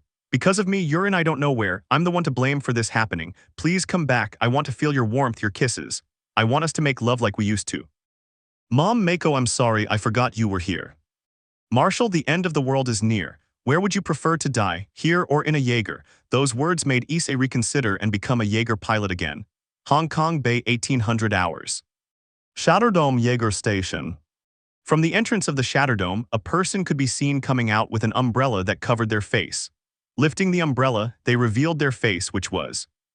A young Mako watched as the helicopter landed.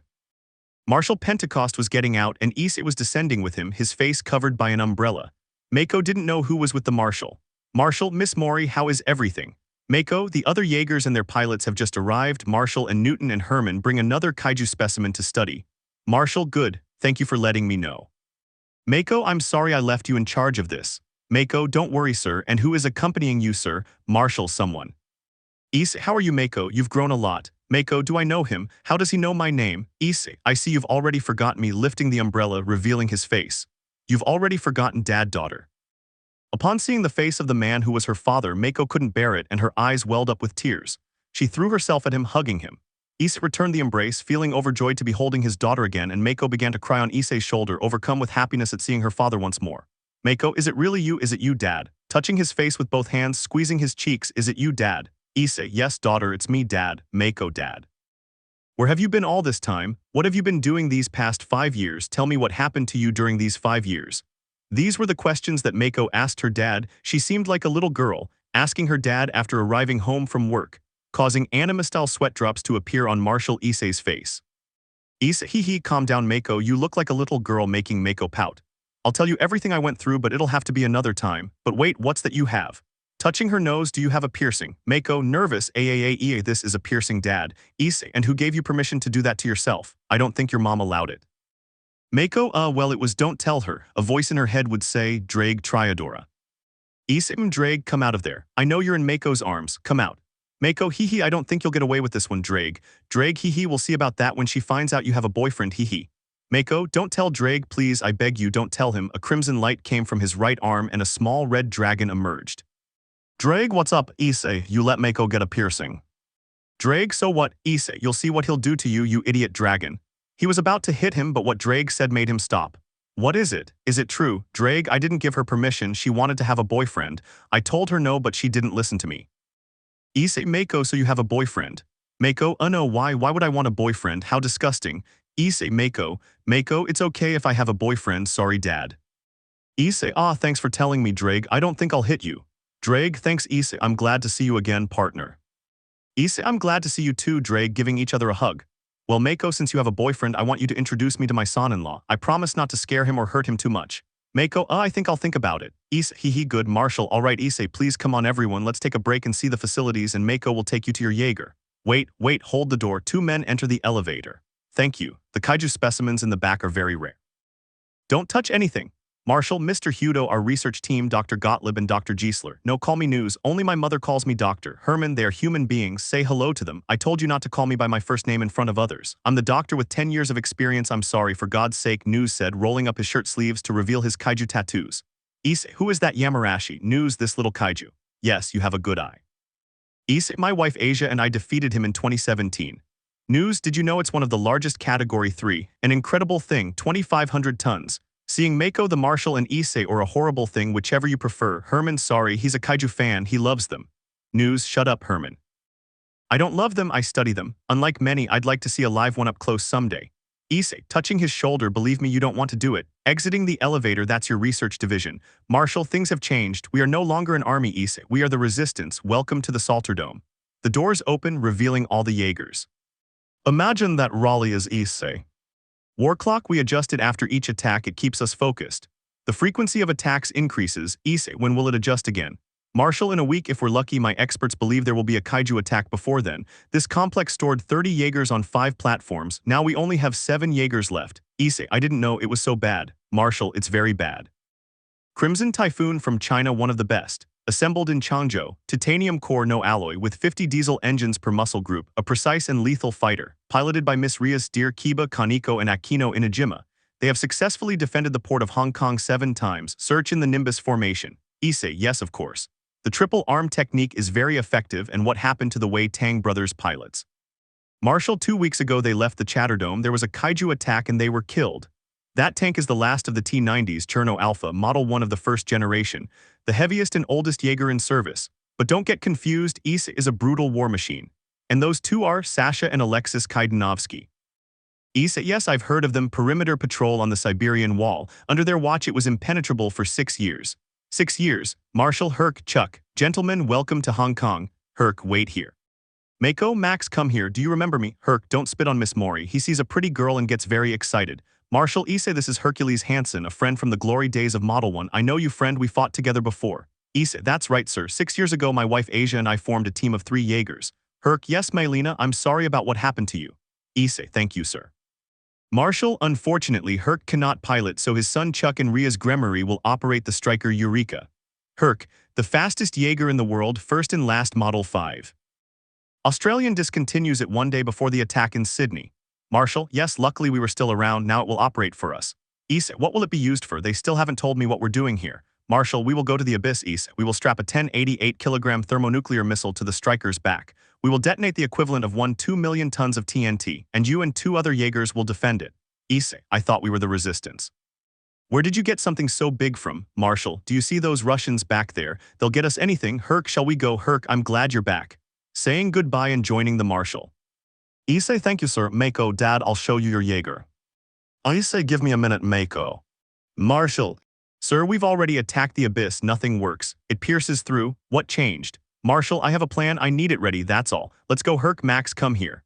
Rias, who was next to Chuck, would shout. Rias just looked at Issei with a smile because she knew that something wasn't going to please him and would leave him surprised. The Marshal had gone to see the scientists.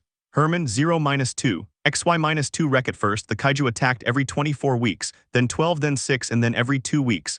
The last one in Sydney was only a week ago. In 4 days we could see a kaiju every 8 hours, make them come every 4 minutes.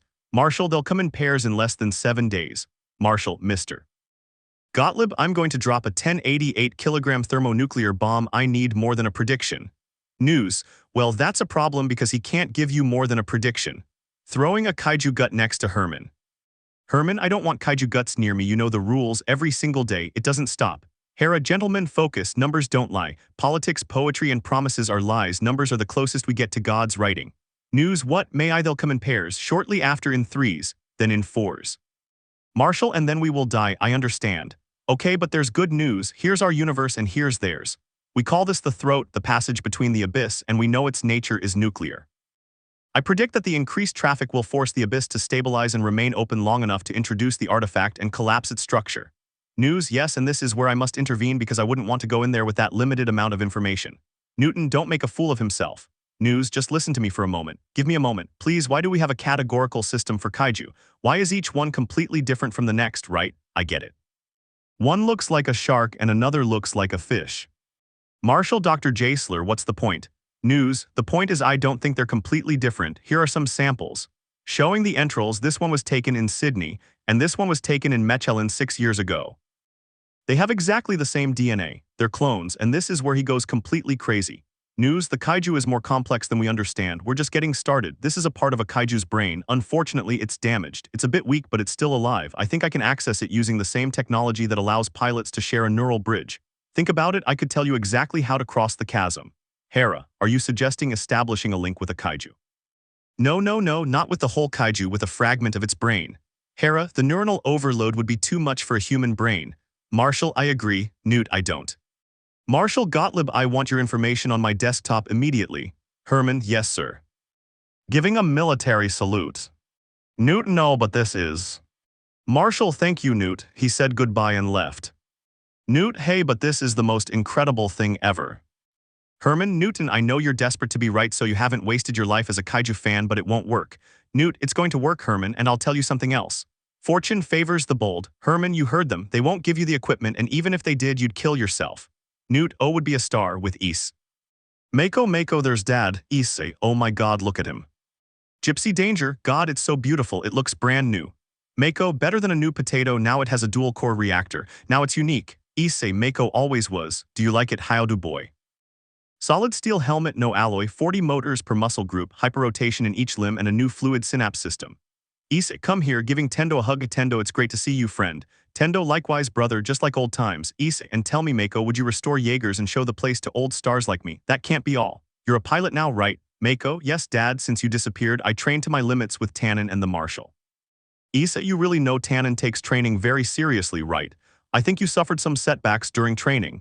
Mako, yes, I suffered some, but I did not give up and continued training. Issei, what's your score on the simulator? Mako, it's the same as yours, 51 descents, 51 goals. Issei, that's incredible. Mako, I'm proud of you, my daughter. Mako, thanks, Dad. I studied your combat techniques and strategy, even Alaska. Issei, so how's it going? Mako, I think you're unpredictable. You have a habit of deviating from standard combat techniques. You take risks that injure you and your team, Dad. I don't think you're the right man for this mission. Issei, wow, I didn't think my daughter would say that. Thank you for your honesty, you might be right. But you'll see one day when you pilot again, you'll realize that in combat you have to make decisions. Looking at the scars on her body, and you have to live with the consequences. That's what I'm trying to do, daughter. Mako would simply remain silent after such words from her father. Issei, and where is your mom? I want to see her. Mako, Mom, it's better to tell her what happened, a voice in Mako's head would say. Albion, if I tell her, her heart will break, and I don't want the dragon's fall to hurt her. It will affect her more if she finds out on her own, but it's better if her daughter tells her. Dad, Mom, she. Voice, honey, where are you? Issei, that voice, where are you? Leaving his room, he sees Asia in the distance. That's my wife. She's even more beautiful than the last time I saw her. As he said this, Asia was walking towards the Shatterdome exit. Issei followed her stealthily until they reached the exit. Issei, where are you going? Why would you leave the Shatterdome? Well, now it's time to scare her. What Issei saw broke his heart. He couldn't believe it. He saw the woman with whom he had lived his life, his love, his battles, now kissing another man. Issei fell to his knees and began to sob, his head hanging down. What had he heard? He looked back and saw a man on his knees. He didn't see his face, so he didn't know it was Issei. Worried, she went to see what was wrong with the man. Of course, she was accompanied by her new man, who was Deodora. Asia, sir, are you all right? What's wrong? Does something hurt? What's the matter? Issei, how could you forget me? I loved you, I loved you. Asia, what are you talking about? You're crazy. I don't know who you are, I don't love you. The one I love is my husband, Deodora. Those words made Issei's heart break even more, and he began to cry even more. Issei, no, tell me it's not true, starting to spit blood from his mouth. Tell me that it's not true. Asia, what's wrong, sir? Let me heal you. Lifting the man's face, surprised, he covers his mouth with his hands and begins to cry. Issei, it's you. Issei, it's me. Asia, no, but how? Interrupted. Issei, you forgot me in just 5 years, And who is he? Deodora, I am Deodora. I belong to one of the most important families in the underworld. I am the husband of Asia Argento. And who are you, human? He said arrogantly, looking at Issei with disdain. Issei, I'm Issei, Asia Argento's ex-husband. Deodora, I see, you're the father of that stupid brat named Mako. I'm dead right. Issei, what did you just say, you bastard? Deodora, I said your daughter is a stupid brat. Issei, you better watch your words. Nobody insults my daughter, and if they do, they're dead. Deodora, you're just a human against a supremaclass demon. Respect your superior, human. Your daughter is a damned bore who won't stop crying because I tried to grape her, hahaha. Issei, what? You're dead. Green spheres begin to... Then a red gauntlet appeared on Issei's left arm. Drag Argentina. Asia, drag, if you don't want to die, leave this place immediately. Asia, drag, hey scum, Deodora is calling you, right? You made a wrong decision. Issei would unleash a massive amount of power that would send Deodora crashing into a wall. Asia, what is this amount of power? It's dangerous. What's wrong with you, Issei? Deodora, what is this? Green spheres began to emerge from Issei's chest. Issei, the one who awakened began. It seems it's about to begin. I am. The celestial dragon who stole the principle of God's dominion. It has always been this way. You're right, it has always been this way. I laugh at infinity and pity the dream. What the world desires, what the world rejects. I will become the red dragon of dominion. It has always been power, it has always been love. No matter the time, always, you choose the path to ruin. I will plunge you into the depths of crimson purgatory. GGGRNUAT drive. Losing control. Asia, Issei, calm down. Mako, Dad, this is bad, Mako. If he keeps this up, he'll destroy everything. What can we do to make it go back to normal? Nothing can be done, but there is a way. Albion, please don't be what I think you are. I'm sorry, Mako, but it's the only way. I have to go to him. At that moment, a white light came out of Mako, heading towards the base. Albion. Mako, Dad, stop. Deodora, this damned human, how can he have so much power? Issei, you're going to regret seeing dear great myself daughter. Bust.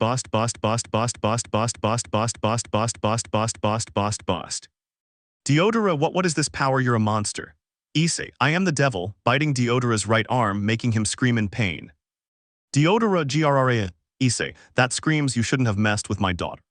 Deodora, that bitch, hahaha, it was funny, but if the marshal hadn't shown up, that bitch would be pregnant now, hahaha. Upon hearing that, Issei bit Deodora's arm harder, shaking it wildly, tearing it off and sending it flying far away. Issei, I'm going to water your insides everywhere. Issei grabbed Deodora by the head and made a magic circle that covered everything, causing his severed arm to reappear. Deodora, what are you doing? Issei, immortality, I'll do it whenever I want. Now you're just going to experience hell firsthand. Issei bit Deodora's head, tearing it off and spitting fire all over his body. A roasted demon, but I said I am mortal. Watching his head grow, now the arms and legs. Deodora, scared, ma damn it, don't do it. Issei, I smell fear, pathetic, biting Deodora's arms and grabbing his legs. I'll have some fun with you, demon. Deodora, no. Marshal, okay, I have Herman's reports. News, Marshal needs to come quickly outside the base. There's a red dragon destroying everything. He didn't finish because a white light entered the Marshal's body and white wings appeared. What is that? Marshal, it can't be. Albion, I came as fast as I could, Marshal. The bearer of the red Issei activated the Sekiryuutei drive and is now out of control. Marshal, what happened, Albion? Albion, Asia Argento Deodora's fiancé said what he had tried to do to Issei's daughter. This caused the armor to activate and his power to rise sharply. If he continues like this, his power will take away all his vitality and he will die. Marshall, it can't be that damned demonia deodora tusk, let's do it to the bean. Albion, well since you're very strong it won't be a problem for you, let's do it. The Marshal and News had left the office heading towards where Issei was while elsewhere in Shatterdome. Issei, what's wrong demon? Aren't you a top-class demon? Pathetic, you're nothing but a talking piece of trash. Tearing off one of his legs, I feel the blood spilling into my mouth. Deodora, you're a damn monster, a psychopath, she would say fearfully. Issei ripping off one of his arms, I'm not a monster, I'm not a psychopath, I'm not a murderer, I'm nothing like that, but bringing his face closer, if anyone tries to hurt my daughter I am the devil himself in person. Issei dispelled the immortality spell, leaving Deodora with only his left arm and right leg, throwing him to the ground. Rain fell on top of Deodora as Issei stood in front of him, revealing blood-red eyes. Issei, your last words, Deodora, kill me.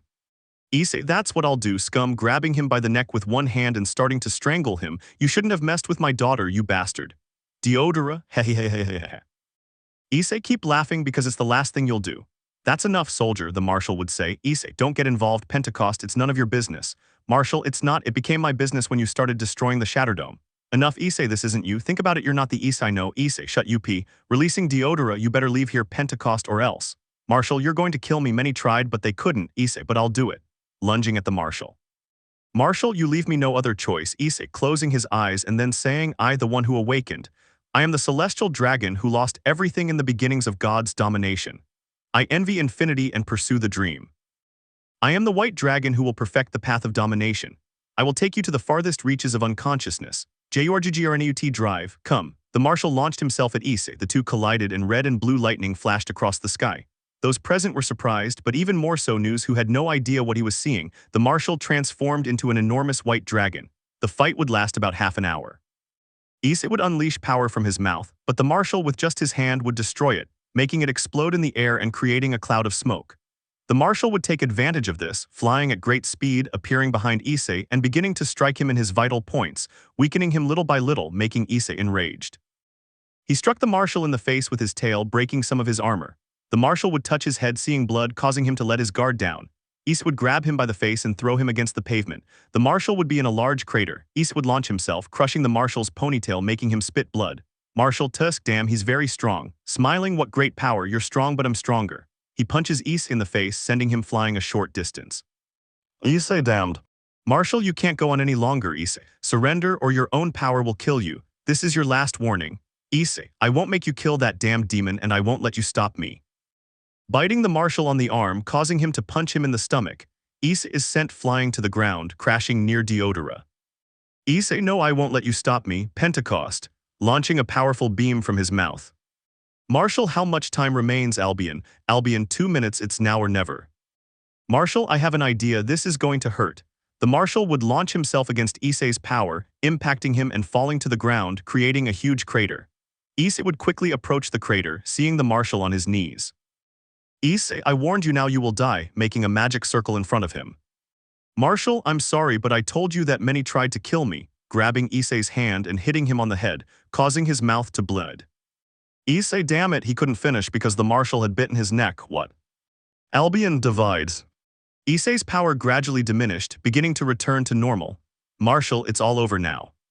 Transforming back Albion. Albion, his power has returned to normal but his vitality has not, he only has 7 months left, I'm sorry. Marshal, isn't that true? Isn't there any way he can regain his vitality? Albion, yes, the albino named Kaneko can restore his life, but I doubt he would want to do it since she was one of the people who betrayed him. Marshal, I see I'll have to convince her. Issei, grrr, I must. What is happening to me? I'm returning to normal. I must kill that damned demon Deodora grrraa. The Juggernaut drive would disappear, leaving Issei only with the balance break. He was finally able to return to normal, interrupted. Deodora, maybe he couldn't get your daughter pregnant, but he did get your wife pregnant, hahaha. Upon hearing that, Issei turned his gaze to Asia and looking closely he saw that her belly was a little bigger. Asia, noticing this, lowered her gaze, looking at her stomach and touching it. Asia, Issei. Deodora, haha. Issei had ripped off her head, throwing it where she was. Seeing that, she couldn't hold back and started vomiting. Issei, crying, it's not true, grrr, it can't be true, why did you do it, and no. Has, Mako, dad hugging him, dad. Issei, Mako looking at her, did you know this, Mako? Issei, you knew, why didn't you tell me? Mako, I didn't want to do it, if I did the dragon's fall would affect you. Drag, it ended up being worse. Mako, what are you talking about, Drake, now your dad only has 7 months to live. I'm sorry, mate. Mako, no, it's not true. Issei, then I'll have to save the world before I die, but it would be best if I left here since I've done a lot of damage. Looking around at several injured people, it's for the best. Mako, Dad, you can't. I already lost you once. I don't want to lose you again. Dad, you're all I have. Dad, don't leave me again. Hugging him and starting to cry, don't go. Marshall, this is not your fault, Issei. You didn't know what you were doing. Issei, but I did this, no. Marshall, don't worry, they are demons who betrayed their leaders, they deserved it. Issei, I will accept the responsibility. What will my punishment be? Marshall, none of that, now we have to take you to the Nekomata. Issei, why with her? Marshall, she's the only one who can restore your vitality. Issei, okay, but if you try anything weird, you know what I'll do. Marshall, okay, let's go. Heading towards the entrance of the Shatterdome. Mako, Dad, can you walk? Issei, yes, don't worry, it's nothing serious. Standing up, let's go. The two headed towards the entrance of the Shatterdome, but Issei saw Asia looking at him sadly. Mako walked past her and whispered to her. Mako, this is all your fault. In just one moment you forgot about him. Don't go near Dad or I'll kill you and your son. Upon hearing that, Asia would begin to cry, falling to her knees. Issei, you didn't have to say that, Mako, he deserves it. Marshall, alright Issei, go to your room and rest, we'll go to Kaniko's later. Issei, okay Marshall. Mako, Dad, will you come see me at the wedding exam? Issei, of course, you know I never miss anything with my daughter, stroking her head. Come and let me know when everything is ready, okay, daughter? Mako, sure, Dad, I'll see you later. About to leave. Issei, may I know who your partner will be? Mako, nervous, you'll see. Drake, her partner will be her boyfriend. Issei, I think I'll give him a scare, haha, with evil laughter. Mako, Drake, why did you have to say that? Drake, it's for your own good, hee. Issei, alright Mako, you need to get ready for the wedding. I'll see you later, daughter. He went to his room to rest. Mako, Dad, you'll see I'll be the best Jaeger pilot. End of chapter. Memories. TDS Mako Mori, la prueba de gypsy danger comenzara en una hora retome la prueba de gypsy danger empezar en una hora. Mako, I'm nervous, it's the first time I'll be doing the neural link test. Drake, relax, everything will be alright, don't worry Mako, remember you promised Issei you would be the best pilot in the world. Mako, relaxing, that's true. Marshall, Mako, are you ready for the bond? Mako, more than a Marshall's list. Marshall, come on, I already told you not to call me Marshall, call me Uncle Pentecost. Mako, okay, Uncle Pentecost, and how is my dad doing? Will he be able to regain his strength? Marshall, he's resting in his room now, and as for his vitality, don't worry, I spoke with Kaniko and she's willing to help Issei recover so you can rest easy. Mako, what a joy, Dad will be able to feel better. Marshall, yes, but Kaniko told me they have to be alone in their room. Mako, why do they have to be alone? She would say suspiciously, I don't want to leave my dad alone with someone who betrayed him. Marshall, she didn't want to betray him, Mako, she was forced to do it. Mako, what, how can I not believe him? Marshall, come sit down, I'll tell you something. Mako took a seat and the Marshal began to explain 10 years ago when Issei and Asia enlisted, Miss Rias Gremory and her brother, the former Mauzurchit Lucifer, stole Jaeger technology. Kaniko Taujo was the one who told us what they were planning, so we took matters into our own hands. Azazel and I went, along with a group of angels and fallen angels, to the underworld. But when we arrived, the underworld was full of Jaegers. They managed to make their own Jaegers, but what they didn't know was how the neural link worked. Many demons lost their lives trying to control the Jaegers, but Zurchit didn't give up, and with the help of his power he was able to make the demons control the Jaegers without linking them. That was his biggest mistake since he planned to conquer the human world, piloting a copy of Gypsy Danger along with several demons, but he didn't. We allowed and brought Coyote Tango, Gypsy Danger, Romeo Blue, Cherno Alpha, Striker Eureka, Crimson Typhoon, and other Jaegers. We fought against them and the battle lasted only a few minutes. We defeated them very quickly. We thought it was all over, but a kaiju appeared. It was so strong that it destroyed the entire underworld. Few demons survived, but the kaiju killed Rias' brother. When Rias found out that Kaniko had told us her plans, she planned to kill her, but I didn't allow it and faced her with Albion's help. It wasn't a problem to take her out of the fight. Rias had decided to leave her, but she said something to her that she would never forget. Rias, he will never forgive you for betraying him. That was the last thing she said before disappearing into a magic circle. I told Kaniko to explain everything to me, but she only said, Kaniko, you forced me, you controlled me, I'll never be able to see him again. You made me hurt the person I loved most. He'll never forgive me for your damn lust for power. I loved him, that's what she said. Time passed and she explained it to me. She told me that Issei, your father, had lost against a high-class demon named Razor Phoenix. After losing, Rias tortured your father for several days and even killed your grandparents. Kaniko couldn't take it anymore and confronted Rias, but Rias used her powers and cast a spell to control her mind and body. Kaneko, unable to do anything, could only watch as Rias mercilessly beat Issei. Seeing what Rias had done to Issei, she knew she would never forgive Rias for using her to hurt him. Kaneko swore revenge, and that's why she joined and became the third-ebiest Jaeger pilot. That's all I can tell you. So she never meant to hurt my father, that damned woman. I'll never forgive her, she'll pay for it. Mako. But Marshall, I can't allow that. For my father, for my family. Mako, I know you want to make Rias pay for everything she's done. You can't bring those feelings to the wedding. Marshall. Okay, now go get ready, your test is about to start. Yes, that's how he's going to his test. Elsewhere. Issei, hey that guy Issei, wake you p. What, DRIG what? No, don't yell at me, you slut. I came to tell you that the Mako test is about to begin. That's right, damn it. Issei would get up and take a quick shower. When he came out, he quickly put on a long-sleeve shirt that was completely black and a dark blue military pants and black boots. Well, let's go, Drake. Drake, yes, let's go. Climbing onto Issei's shoulder, let's go. Issei, aren't you going to walk? Drake, nope. Issei Dragon Olgussen, he would say, laughing. Upon leaving, Issei would be heading to the control room to see his beloved daughter. Drake, you're excited, aren't you? Issei, yes, since it will be the first time I see my little one in a Jaeger suit. Dryag, good, accelerate, you look like Alciana. Issei, and why don't you fly? Dryag, I'm lazy. Issei, then don't complain. Attention all pilots, the Mako Mori test is about to begin. I repeat, the Mako Mori test is about to begin. Issei, shit. Running like lightning. Drag, run, bitch, run. With Mako. You look radiant, Raleigh would say to Mako. Mako, blushing, no, don't say those things. Raleigh covering his face with his helmet, idiot. Raleigh's hee-hees, you look really cute when you do that. Radio, okay guys, stop messing around and concentrate. Both, yes, Marshall. Marshall, all right, Mr. Choi, begin. I understand, sir. I've started the neural link. Issei, who had already arrived, would be next to the Marshall, taking a little bit of ire. Marshall, just in time, Issei. The test is about to begin. Here, take this. Giving him a bottle of water. Issei, thank you, Marshall. Taking the bottle and starting to drink from it. And who is your partner? Taking a sip. Marshall, her partner is her boyfriend. Issei would spit out the water, soaking Drag, who was in front of him watching Gypsy. Dryag, oh gnomes.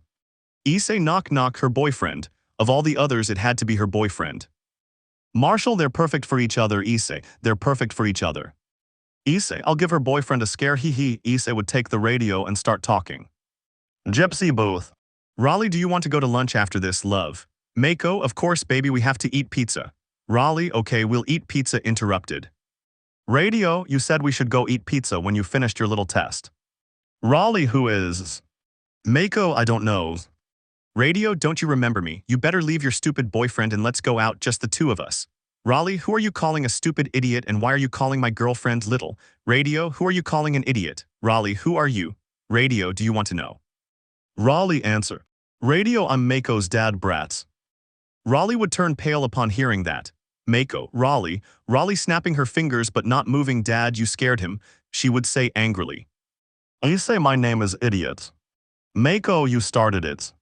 Issei, hee, I told you that matter gave him a scare. Mako, will you apologize? Issei, I don't know. Mako, Papa would go in a deep voice. Issei, okay, I'm sorry, brat, for scaring you. Raleigh, no, the one who should apologize should be me. I'm very sorry, sir. Issei, apology accepted. I'll see you after you leave the cabin, okay? Raleigh, ok. Issei, hee, I like him. Marshall, you never change, he'd say, laughing. Begin, Mr. Choi, I have a neural link in 3, 2, 1. Issei, you can do it, daughter.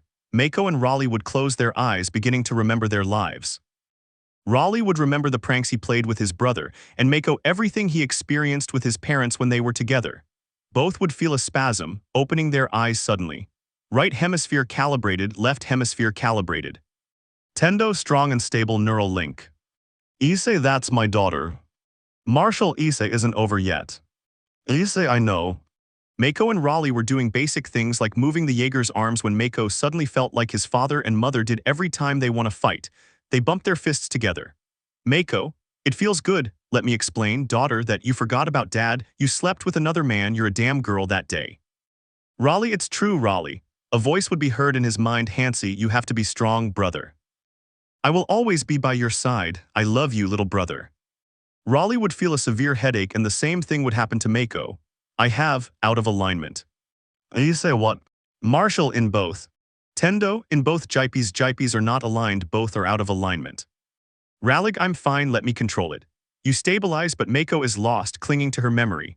What love? Don't stay in the memory. Love, listen to me. Stay with me. Don't cling to a memory. Stay with me. Love, love, Mako. It's memory. Drake, I was really surprised by your dream, Mako. Don't watch so much gore anime anymore, hee hee. Mako, it's not gore, pouting. Drake, but what were those wings you took out, Mako? Mako, oh, these taking out her wings, they're so beautiful. Drake, yes, you're right, they are very pretty. Mako, it's the first time I've seen them. I'll go tell Mom, I'm sure she'll be happy. Drake, let's go, I want to see their reaction when they see you have wings. Mako, yes, carrying Drake. They were at Asia's bedroom door. Mako opened it. Very happy, but what she saw broke her heart. Seeing her mother having sex with someone, that scene made Mako's eyes water uncontrollably. Drake tried to take her somewhere else, but it was useless. Mako was very sad because not even 6 months had passed since her father disappeared and her mother was already with another man. Mako, mom, voice breaking, this isn't possible, this isn't possible. No, no, no. Asia, upon hearing that voice, turned her head, seeing Mako with tears in her eyes and holding Drake in her arms. Asia, Mom, Mako is not what? Mako, get rid of the fear, you're a bitch, how could you do this, you bitch. Drake was so furious that he decided to take the form of a man and began to hit the guy as if he were a punching bag. Asia desperately tried to separate Drake, but it was useless. After a few seconds, Drake's hands were full of blood and the poor guy had a broken nose and was missing a few teeth. Asia, why the hell did you do it, Drake? Look what you did to him. She didn't finish because Drake slapped her. Drake, you're stupid, sleeping with someone else while your husband Issei is unnoticed. You're a married woman, you have a daughter, and you dare to do this. It hasn't even been 6 months since Issei disappeared and you're already sleeping with someone else. You're a damn woman, how do you think Issei will react when he finds out? Tell me. Asia, no, I didn't want to. Mako, you didn't want to do it, don't give me that crap. I just wanted to show you this, taking out his wings, making Asia surprised. But now I don't want to know anything more about you. I'm going to the marshal and I'll ask him if I can move to another room. Goodbye, Miss Argento, have a nice life. Asia, no, Mako, don't go. Being stopped by Drake, who was holding her arm, let me go. Drake, I'm not going to let you near her again, you've already hurt her enough, just leave her alone. Throwing her onto the bed, just go about your business. I'll make sure Mako has a happy life. 5 years later, things have changed since you left, Dad. I know you're still alive. I know you're somewhere in the world, I miss you so much, Dad. Today is my birthday, I'm 18 now. Masuda and Madohama gave me a delicious cake, even Drake took me to the movies. I really liked Rambo. Last mission, I just hope to see you again. I want to hug you, relive those wonderful moments we shared. I'll wait for you to come back. Goodbye, Dad, turning off a tape recorder. Aya sighing, it's so tiring training, I deserve a break. I'll go ask Marshal Yatanen if I can rest. Getting out of bed and heading towards the door, I hope Raleigh isn't outside since he's always asking me to go out. I mean, he's so handsome. He has a really well-built body, but blushing, no, no, no, no. Oh, what am I thinking? Relax, Make. You're just going out to ask Marshal Yatanen if you can rest, and then you'll go back to your room. Yes, that's what you'll do. Okay, taking a breath and peeking his head out. Okay, he's not alone. I hope I don't run into her. I don't want to see her again in my life. Mako, damn it, looking to the right, seeing a blonde. What do you want, Miss Argento? Asia, Mako, can I talk to you, daughter? Mako, I'm not your daughter anymore, let that be clear. You stopped being my mom, you forgot about Dad in 6 months. Time has passed and you have another man, you gave yourself to him. Asia, no, Mako, you're wrong, I didn't mean to. Mako, don't come telling me you didn't want to do it. I saw with my own eyes how you were having sex in the room that was yours and Dad's. You did it with him, you damn fool. I don't want to see any more, you better leave. Pushing her, get out of my room. Asia, Mako, please, daughter, I want to relive those beautiful moments we shared as mother and daughter. Mako, you're stupid, I already told you. I don't want to see you again, you're a damn thing. Go away, pushing her again, but this time knocking her to the ground. I'd better leave. Asia, standing up, where are you going? Mako, what the hell do you care? Leaving there. Alice, far away, she would be hitting the wall with all her might, making a huge hole in the wall. She would scream with all her might. Failed test. An hour before the accident. Elsewhere, Newton had been assembling his own neural link machine with old parts from destroyed Jaegers. News, picking up a recorder, it wasn't easy, but I did it. Experiment kaiju human, take 1. The brain fragment is the frontal lobe. It's likely that it's too damaged to enter the link.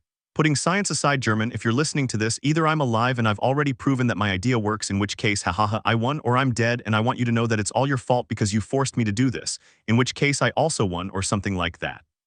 Entering in 3, 2, 1, pressing a button. German, who had returned from the marshal's office, was walking calmly towards the laboratory until he saw Newton lying on the floor with a strange machine on his head, causing German to run towards him. Newton, what have you done, you idiot? Turning off the device. Newton, I did it, he would say, fainting and with blood on his nose. German Marshal in the Mako test. Issei Mako, don't hold on to your memories. Mako mind. Mako grrrrrr destroying a wall. Drag, I know how you feel, Mako, but nothing, Drag, I haven't forgotten what you did. How dare you call me a cursed daughter? Drag would just remain silent, saying nothing, but a hand would touch Mako's shoulder, making him turn around and see the Marshal. Mako, Marshal making a reference that needs. Marshal, miss, I died, I need to speak with you. Mako, sure. Marshal, you'll see after what happened with Miss Argento, she. Mako, I'm sorry to say this, Marshal, but I don't care what happens to her. Marshal, she is pregnant. Leaving Mako surprised and heartbroken. Drag, it's a damn joke, Marshal.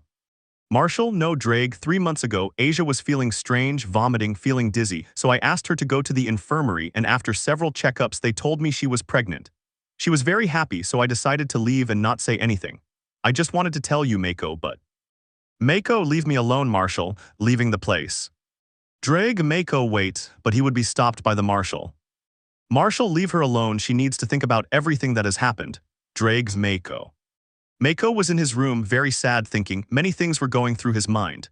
Mako, damn it, throwing a pillow, why? Why would an unknown voice say, why does she love me now and have forgotten about your stupid father? Ha. Mako turned around furiously, seeing Deodora, who had a smile on her face. Mako, say that again and I'll cut out your tongue, you bastard. Deodora, you a mere human against a supremaclass demon, ha, laughing, you'll love me too. Cracking her fingers, preventing Mako from moving. Mako, what, I can't move, what is this? Trying to move, but it was useless, damn it. Deodora, incredible. No matter how strong you are, this spell won't let you do anything, ha, now you're all mine. Approaching Mako, grabbing her face, shift, your hair smells so good.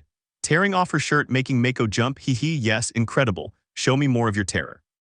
Starting to lick her face, making Mako start to cry, help. No one can help you, your tears taste so good, ha. Help. She would scream, breaking the spell, causing Deodora to become enraged and hit her, making her fall to the floor. Damn brat, now you'll see, approaching Mako. Mako closed her eyes, but nothing happened. Now she was in Q City, walking with her shoe in her hand while crying. TDS artillery system activated, loading plasma cannon. Tendo, oh no, activated the weapon, manual control. It's not responding, there's a problem with the neural blocker, your link is too long. Issei would take the microphone and begin to speak. Issei, Mako, listen to me, it's just a memory, nothing is real. Tendo, everyone out. Marshal, it's useless, I can't hear us, mister. Choi, turn it off. Tendo, it's useless, I can't turn it off. Issei, the power, disconnect the power source. He would say, pointing to a huge cable that was connected to the controls. Tendo, help me. Issei tried to disconnect the cable, but couldn't because it was too tight. Issei, grrrrr, they squeezed him so hard. Marshal, Tannen used his magic to prevent anyone from disconnecting the Jaegers, he would say, helping Issei. German, who had arrived, saw the Marshal and Issei trying to cut the power. German, Marshal, I need to speak with you, new being interrupted. Marshal, not now, German, we have to discount what they're waiting for. German, Newton created a neural helmet out of garbage and connected with a kaiju. Leaving the Marshal surprised. Issei had managed to remove the cable, causing the Jaeger to shut down. Issei, Mako, running to the cockpit, finding Raleigh hugging Mako, Raleigh, she's unconscious, we need to take her to the infirmary. Issei, Mako, sorry, daughter. A member of the Gremory family dies. I'll leave videos so you can see the fights. Issei, how are you? Raleigh, she's better, but she'll have to sleep since the link recharge left her very dazed. Issei approached Mako, who was sleeping. Issei just looked at her sadly as he didn't want his daughter to remember her past. Issei, I'm sorry, Mako, it was my fault taking her hand, I'm sorry, daughter, I'm sorry. Raleigh, you're not to blame, it was my fault, my mistake, I clung to my memories. Everything could have turned out well, but... Issei would put his arm around Raleigh's shoulder, who was looking at him with a peaceful and calm expression. Issei, you're a good boy, Raleigh, please take good care of my daughter, it's not your fault, I saw your memories, I know what it feels like to lose a loved one, I feel the same way, take care of her. Issei would leave the room, leaving Raleigh alone. Issei would be walking through the hallways thinking, but he wouldn't realize that the Marshal was in front of him. Marshal, react, Issei, I need to talk to you. Let's go to my office. Issei would just nod, starting to walk to the Marshal's office. Upon entering, he would see Rias and his father. And to a beautiful woman who was Rias' mother. Marshal, well, Issei, these are Rias' parents, Lord Gremory and Venelana Gremory. Venelana would approach to Issei Bibdalo steadily. Venelana, you're very young to be a father and very handsome, she would say, biting her lip. It's a pleasure to meet you. Thoughts of Issei and the marshal. What a bitch. Lord Gremory, it's a pleasure to meet the pilot of the kaiju executioner Hyaudu Issei. It's a pleasure to meet you. Making a reference. Issei, the pleasure is all mine, gentlemen, also making a reference. And what do you need me for, Marshal? Marshal, well, the reason is to tell you that Mako won't be able to pilot. Upon hearing that, Rias could smile, which was very noticeable, receiving a sharp slap on the head from her mother. Issei, what, he can't do that, please give him a chance. Marshal, I'll do it until she has good control of her memories. She'll be able to pilot, but we'll help her with that. Does that sound good? Upon hearing that, Rias would only be annoyed, but she would look at Issei, who had a smile on his face. Issei, sounds good to me, Marshal. Marshal, you can go out now. Wait outside for a moment while I speak with Rias' parents. Mr. Chuck, please come in. Herc would open the door. He would greet Issei, and Chuck would look at Issei with disdain. Issei would just smile, making Chuck angry. Issei would leave the office, seeing Raleigh outside with Mako, who was already fine. Issei, you should be resting, daughter. Mako, I feel better, Dad. How long after the test? Issei, the marshal told me you won't be able to pilot, making Mako sad, but he said he would give you another chance and will help you control your memories. Does that sound good to you, Mako? Mako smiled upon hearing that, for they would not leave her behind. She hugged her father, who returned the embrace. Shouts, he couldn't control his link and he went off the face. We still don't know what happened. We can't risk it. The kaiju are evolving and they'll tear us to pieces. They can't do this, and especially not that idiot's daughter who's a stupid rookie. Have more respect for his daughter Rias. By saving his ex-wife, he piloted the Jaeger alone to the coast. Only one other pilot has been able to do that. Say what you want, mother, but I don't want you protecting my ass, sir. Lower your tone of voice, gentlemen. They both left the marshal's office, leaving Rias' parents and the marshal alone. Chuck's father told the two of them to stay there. They saw the three of them looking at them. Chuck, you guys are a damn disgrace. You'll get us killed. And here's the thing, Hyaudu, I want to come back from this mission because I like my life. Why don't you do us a favor and disappear? You're excellent at that. Mako, that's enough now, but Issei put his hand in front of her. Chuck, if she's controlling your little girl, you should put her on a leash. Those words triggered Issei's anger, who had closed his fist but saw Raleigh strike Chuck, who would return the blow. Raleigh would give him a right hook to grab him and give him a knee to the stomach, making him go to his knees, and finish him off with a right hook that would hit him directly in the face, making him bleed from the lip. Raleigh, apologized to them. Chuck, go to hell. Raleigh, I said, apologize to them.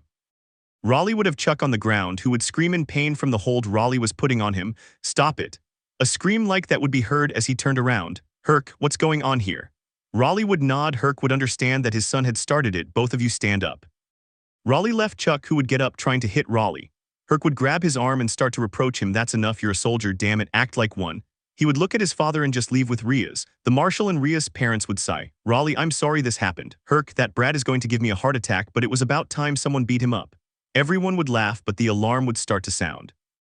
Herc, the kaiju attacked. Everyone rushed to the control cabin, seeing Tendo begin to speak and give an explanation. Tendo, 2 kaijus left the alert at 9:00 p.m. Codenames Atachi and Leatherback. They will arrive in Hong Kong in 1 hour. The Jaegers are ready, sir. Marshal, all right, pilots of Cherno Alpha and Crimson Typhoon will be in front to face that thing. Skriker and Romeo Blue will be in the back to protect the city in case that thing gets close, and Gypsy will be on standby in case any of you fall. Understood, everyone, yes, sir. All the Jaegers would begin to engage. Cherno Alpha and Crimson would be taken to the sea. Stryker would walk, remaining on the shore along with Romeo Blue. Issei, Mako, and Raleigh would only be watching the screens. Crimson would begin to walk. Cherno would be behind him. Kiba saw the monitor stop and saw that the kaiju would be to his right. It would come out of the water, surprising them. They didn't have time to react and they were hit by Atachi's tail, which threw them into the sea. Aquino, Nimbus formation, activating his saws, he would assume a fighting stance. Atachi would lunge at them, but they would begin to cut different parts of his body. Taking advantage of a moment of carelessness from Kiba and Aquino, Atachi would grab both of his hands, squeezing his claws tightly, destroying the saws. They wouldn't give up. Kaneko would activate her propulsion system, jumping, then twisting her legs and landing with force, lifting Atachi, who was thrown into the sea. Cherno would run towards him, grabbing him by the neck and beginning to beat him savagely and mercilessly. Cherno was about to deliver another blow, but Atachi would strike him on the head, breaking free. From the grip, he would strike Cherno with his tail, knocking him down. He fell into the water. Rias, Cherno, and Crimson are in trouble. Let's support them. Marshal, I want you to stay and not interfere. We need you to protect the coast. Do you understand? Rias was only annoyed, but this time she watched in fear as Atachi grabbed Crimson's left arm and ripped it off. Kiba screamed in pain and Rias heard her knight scream. Then she heard Aquino's scream, who had lost her left arm. Kiba, we have to get out of here, breaking free. Aquino, no, don't let go. Atachi would hit Crimson's head very hard, making Kiba go flying. His shoulder would hit a metal stake, giving a heartrending scream.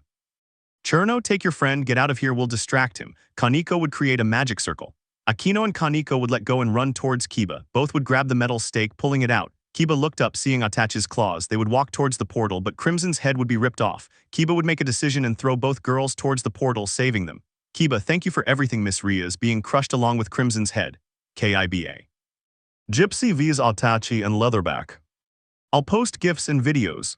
KIBA, Chuck, to hell with it, we'll finish off that damn bastard. Tendo, we lost Kiba, sir. Striker would start running towards Atachi, who would throw Crimson's head into the sea. Cherno would run towards him, but Atachi would throw a liquid from his mouth and the head would begin to melt. Cherno Alpha lashes out at us, a kind of acid. We need help. Striker, let's go. We need help. Hang in there, Cherno, we're coming. That's it. Leatherback emerges from the water and takes advantage of the situation, attacking Cherno from behind. Striker tries to rush to Cherno's aid, but before it can arrive, the two kaiju critically damage Cherno. Atachi tears off one of Cherno's arms and proceeds to intercept Striker Eureka, leaving Cherno Alpha defenseless as Leatherback rips open the Jaeger, drags it underwater, and crushes its cockpit, killing both pilots. Tendo, we lost Cherno Alpha, sir. Only Romeo Blue and Striker Eureka remain. Marshall, damn it. Striker would run towards both kaijus. Atachi would submerge in the water, leaping and appearing in front of Striker, who only hit him in the air. Rias, damn it, this is because of Kiba hitting him without feeling any mercy, activating missiles. She would scream, causing Striker's chest to open. They would be preparing to launch the missiles.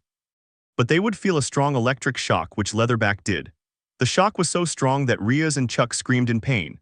Striker would shut down, but Romeo Blue, not Atachi, would not pay attention and headed towards the city, beginning to destroy everything in his path, heading to Hong Kong to look for Newt. At the base, everything was completely dark. Marshall, and what the heck was that? Tendo, we don't know. Issei, that thing can concentrate energy on its back like a bomb and fire it, and maybe that will cause everything to run out of energy. They are very cunning. In all the years I fought, I never saw anything like this. Marshall, so Striker is deactivated, but Romeo Blue isn't the only one left. Raleigh, no, Marshall, Gypsy is a nuclear analog. Issei, I'll go, but I need a partner. Suddenly someone would enter the cabin. I will go with you. Issei turned around and saw Asia. Issei, no, you stay here. Asia, I won't do it. I promised I would fight always by your side, but... Issei, but nothing, you're pregnant. If you fight the radiation, it will affect you and your child will die. Do you want to kill your own child, your child who is waiting for you here? Asia would be sad because Issei was right. If he piloted, he could kill his son. Raleigh, I will be your partner, sir. Issei, alright, let's not waste any time and go. Passing by Asia, you broke that promise 5 years ago, leaving there. They left, leaving Asia alone with the Marshal and Mako, with Striker. Rias, what was that? We've never seen anything like that. Lawson, can you hear me, Lawson? Damn, he's fried, I'll try something. She's alone, but Leatherback gives Striker a light blow to the head, causing Rias to fly out and hit the metal, dislocating her arm. Chuck runs towards her. Come on, get up already, old man, don't call me that, I'm a woman. He lifts her up, but she lets go of Chuck's hand. What? Chuck, it's outside, we need to get out of here.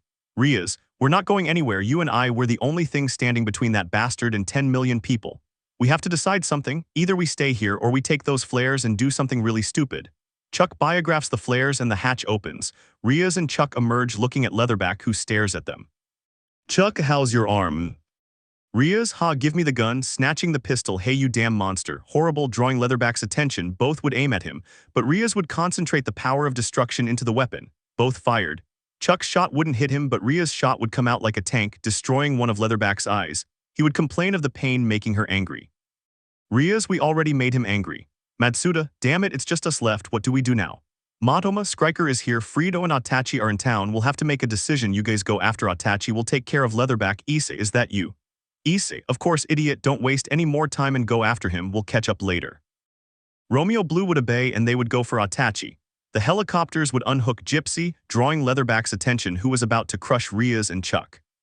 Issei, the time has come, get ready, kid. Both pilots would get into fighting stances. Leatherback would run towards Gypsy but quickly grab his back and rip out his EMP organ. Enraged, Leatherback grabs Gypsy and throws her onto a bridge at a dock with containers and runs to attack him again, only to be hit on the head.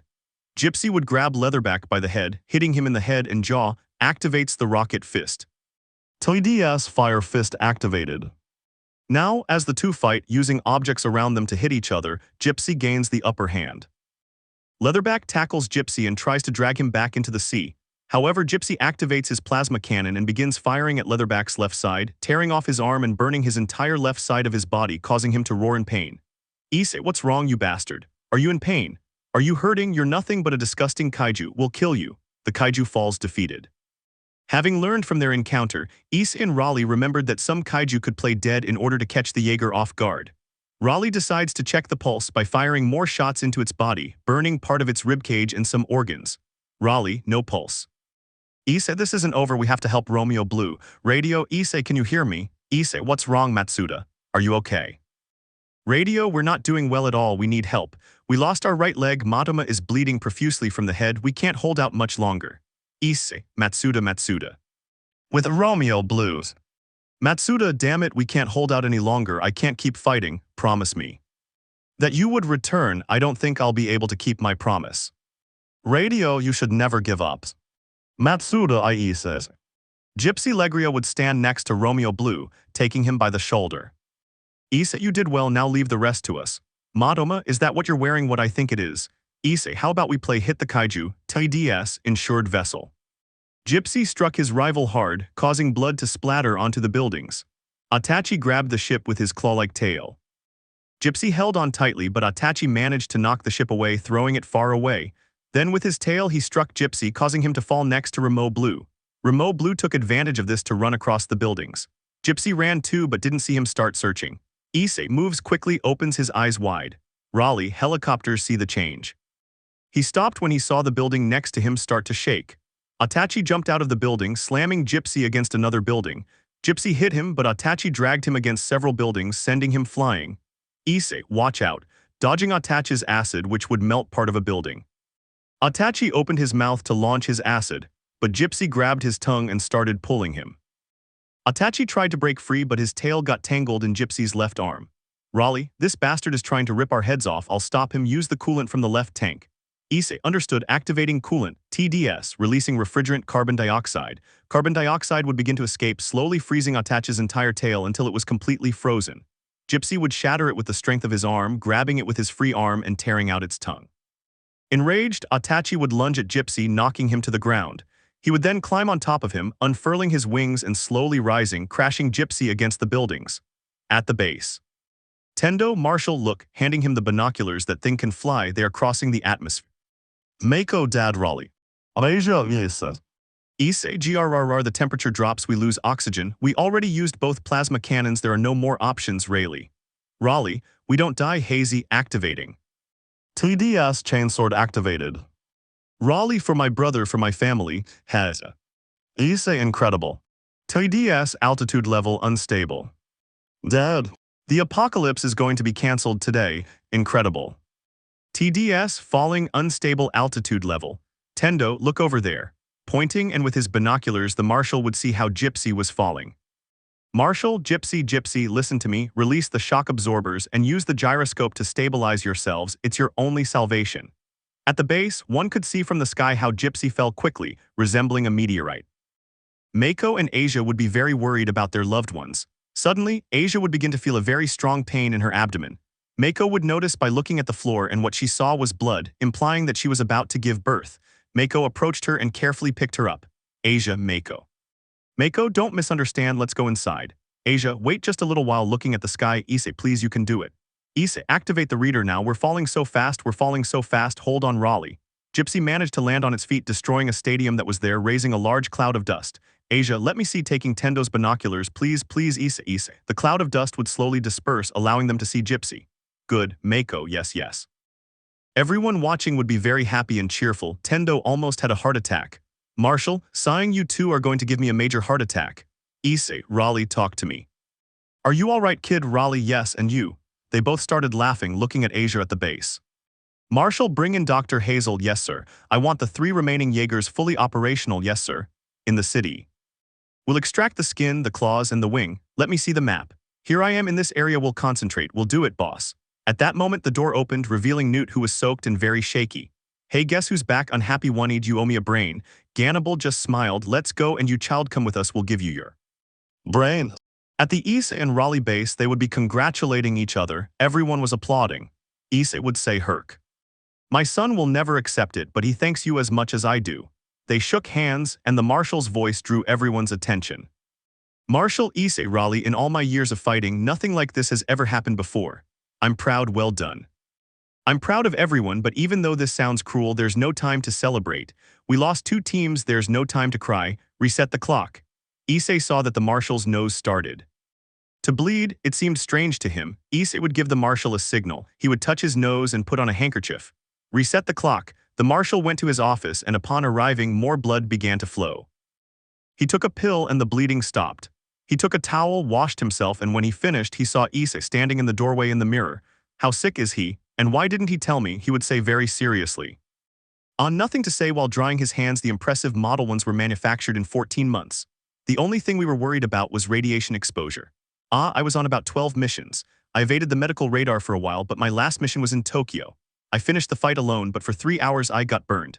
They warned me that if I got back in a Jaeger, the radiation would kill me. You and I are the only ones who have been left alone in combat. That's why I brought you here. At that moment, a device was beeping. The marshal approached the device only to pick it up by pressing a button from where an image would appear where you could see Tendo very worried. What's happening, sir? It has already begun. I have 2 readings with a shocking dilation, at least 40 meters. Which category? Due to its size, it is in category 4. Where are they headed? None of them are static in the abyss. It's as if they were protecting something. Okay, Gyps, Skriker already wrote. Marshal Herc still can't, and Rias, his arm, and Matsuda aren't doing well. You heard me elsewhere. 2 presences. There are kaiju readings in the abyss, not 3 as I predicted. German, I haven't had a very good day today. If I have like 5 minutes while burying a device in the brain of the baby Atachi before the brain dies, I don't want to waste them on your theories. This is wrong. There should be 3 kaiju in the abyss, not 2. There should be 3, not 2. Sorry, it hurts to be wrong. I'm not mistaken, but something is happening here that we don't understand. Listen, German, we'll discuss the mistakes you made with your projection model later, but the neural interface is better than ever. If you want to help with this. Newton wasn't wrong. There's only one way to find out, and that's by doing it together. I'll go with you. Newton would be surprised to hear what his friend had said. He would turn around and see German. That's what Jaeger pilots do. They share the neural load. Seriously. Would you do that for me, or would you do that with me? With the absolute certainty of global destruction smiling, I have no alternative. Now say it with me, brother. We will tame that beast. He reached out his hand. Of course we're going to tame that thing. As they both shook hands at the base. Hey, Tendo, but he wouldn't listen. Tendo. I would shout louder, trying to get their attention. And what happened to your suit? Hey, listen, Marshal, I need to know what's going on. He said to get ready, get ready. Tendo, I can't pilot Skriker, you understand? Dad still hasn't recovered and Rias is hurt. Who's going to be my co-pilot? At that moment, the door would open, revealing the Marshal in a suit. Meiko would be surprised to see the Marshal dressed in a pilot suit for the first time, but she would remember what had happened to her and she would approach him. I wasn't so comfortable before, he said, adjusting his suit. Going back to that Jaeger will be your downfall. Not going back to him will end it all. Listen, you are a brave woman. I always loved you and cared for you as if you were my own daughter. I am lucky to have seen you grow up, but if I am going to do this, I need you protecting me. Tears soon followed. Meiko would hug the Marshal and he would return the hug. This scene was seen by all the present except for Issei, who was with Kaneko in his room. Issei-senpai lost a lot of vitality when activating the Jungernuet drive. This is very embarrassing for me. Being single, he said with a smile and a little red as he felt Kaneko's small breasts against his abdomen. They are very small but very soft. Kaneko would blush and take Issei's hand, placing it on one of her breasts. Even though Issei-senpai is a hero, he's still a pervert. Issei would be very nervous since he didn't know what Kaneko was up to, so he wouldn't let his guard down and would get serious. What are you plotting? I know you were controlled by the Gremory family and I forgave you, but what are you trying to achieve? This is all I can do for you. We will go into the abyss. It is unknown which of us might die. If I die, you'll have a good memory of me. Giving her a tender kiss on the lips.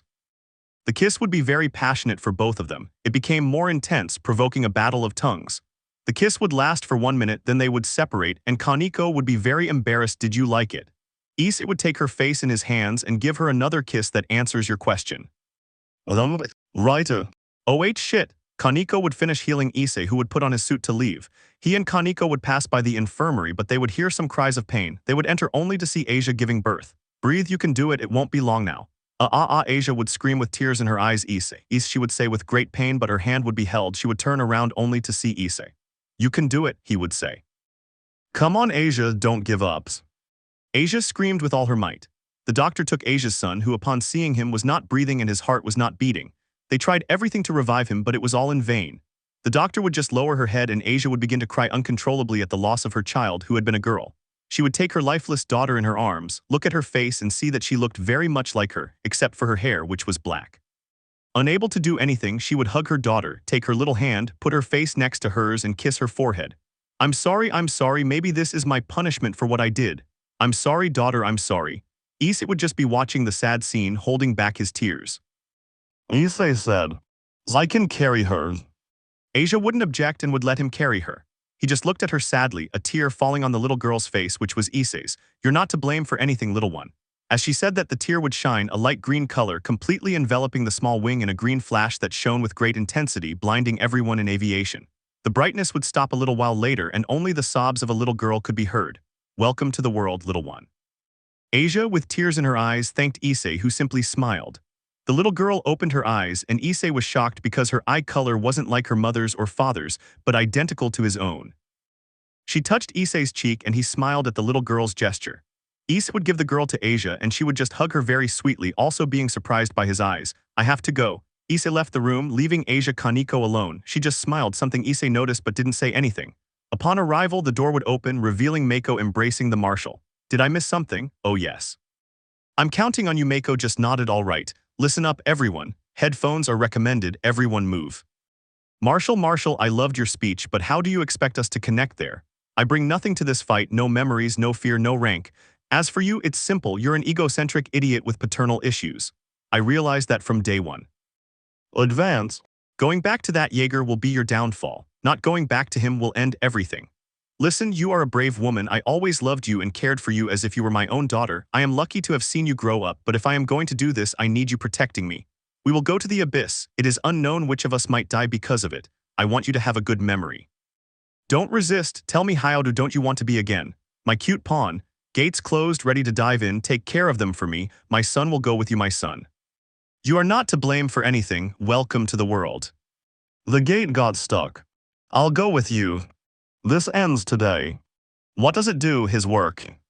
Activate reactor overcharge. Detonation in 60 seconds. Boy, how do? Dear, send by. Sorry, Mako, you have to get out of there now. Dad, you'll always find me at the link. The sacrifice. Rias, Sir, may I? Rias, who was with Hansel behind them, would say.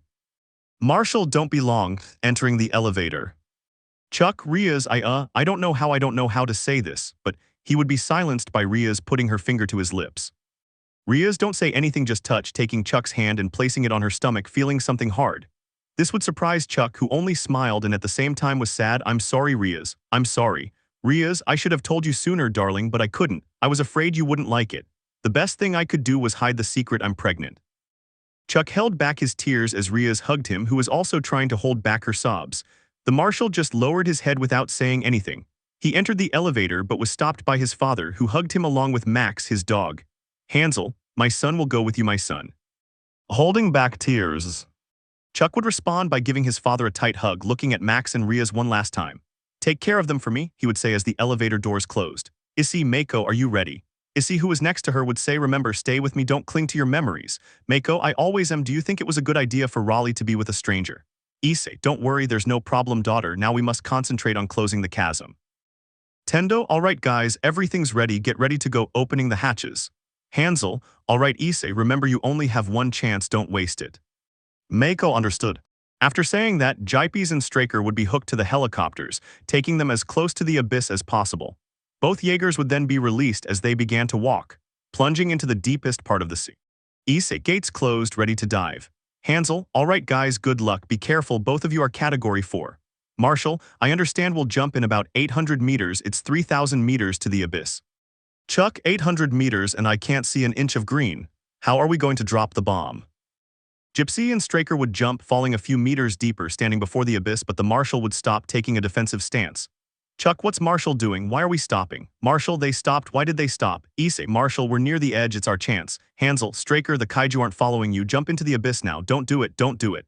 Newton would shout, snatching the communicator, flying over the abyss won't work. Desperate cry. Mako, what do you mean it won't work? Newton, you'll have to make the abyss believe you're kaiju. The abyss works like a barcode, like in a supermarket. Hold on to the kaiju and enter the abyss. It's your only option. If you don't, the bomb will bounce back as it always has and the mission will fail. Issei, that sounds easy, but it's going to be very complicated. Mako, it's time, this damn nightmare will end and we can go home now. Striker, concentrate Gypsy 200m from the edge. But in that, Marshal Mako, end this, I'll always be by your side, you'll always find me at the link. Chuck, like my father always said, if you can move on, it was a pleasure, sir. After the explosion, Gypes would have a corpse while his limbs could barely withstand. Issei, you better be right because one way or another we'll end this. Mako, I can't take it anymore, while her breathing sounded very labored. Issei, come on Mako, you can do it. At that moment, Slattern, severely wounded, stood before our pilots, letting out a great roar of rage. Issei and Mako, without hesitation, activated their thrusters, gripping the kaiju tightly as they plummeted into the abyss. Issei and Mako activated their chain sword, embedding it in Slattern's back. With his tentacles, he pierced Gypsy's back, tearing off several pieces. Issei and Mako activated his nuclear turbine, igniting Slattern's chest, causing him to feel intense pain as he tried to break free. Mako, die you bastard. Slatter tried to break free, but Kata's sword wouldn't allow it while the turbine pierced his chest with even greater intensity. Slatter died instantly and both were pulled into the abyss. Tendo, they did it, they got in, I said with relief. Hansel sigh, we just have to wait. Issei and Mako ventured into the deepest part of the abyss, surprised to see the civilization of the kaiju. The precursors, upon seeing Gypsy, would be scared and surprised, for in front of them stood their executioner. Mako would gradually run out of oxygen, becoming unconscious. Issei would remove the hose, sharing his oxygen with his daughter. Issei, okay Mako, okay now I have to finish this. Anyone can fall, daughter, anyone can fall. Quickly, Issei activated Mako's capsule, but it was broken. With no other options, Issei gave his own to Mako, who was slowly waking up. Issei put her in the capsule. Quickly closing it, Mako, no stop dad, don't do it. Issei, okay, placing his hand on the crystal. Goodbye, daughter. Mako, no, I won't lose you again, dad.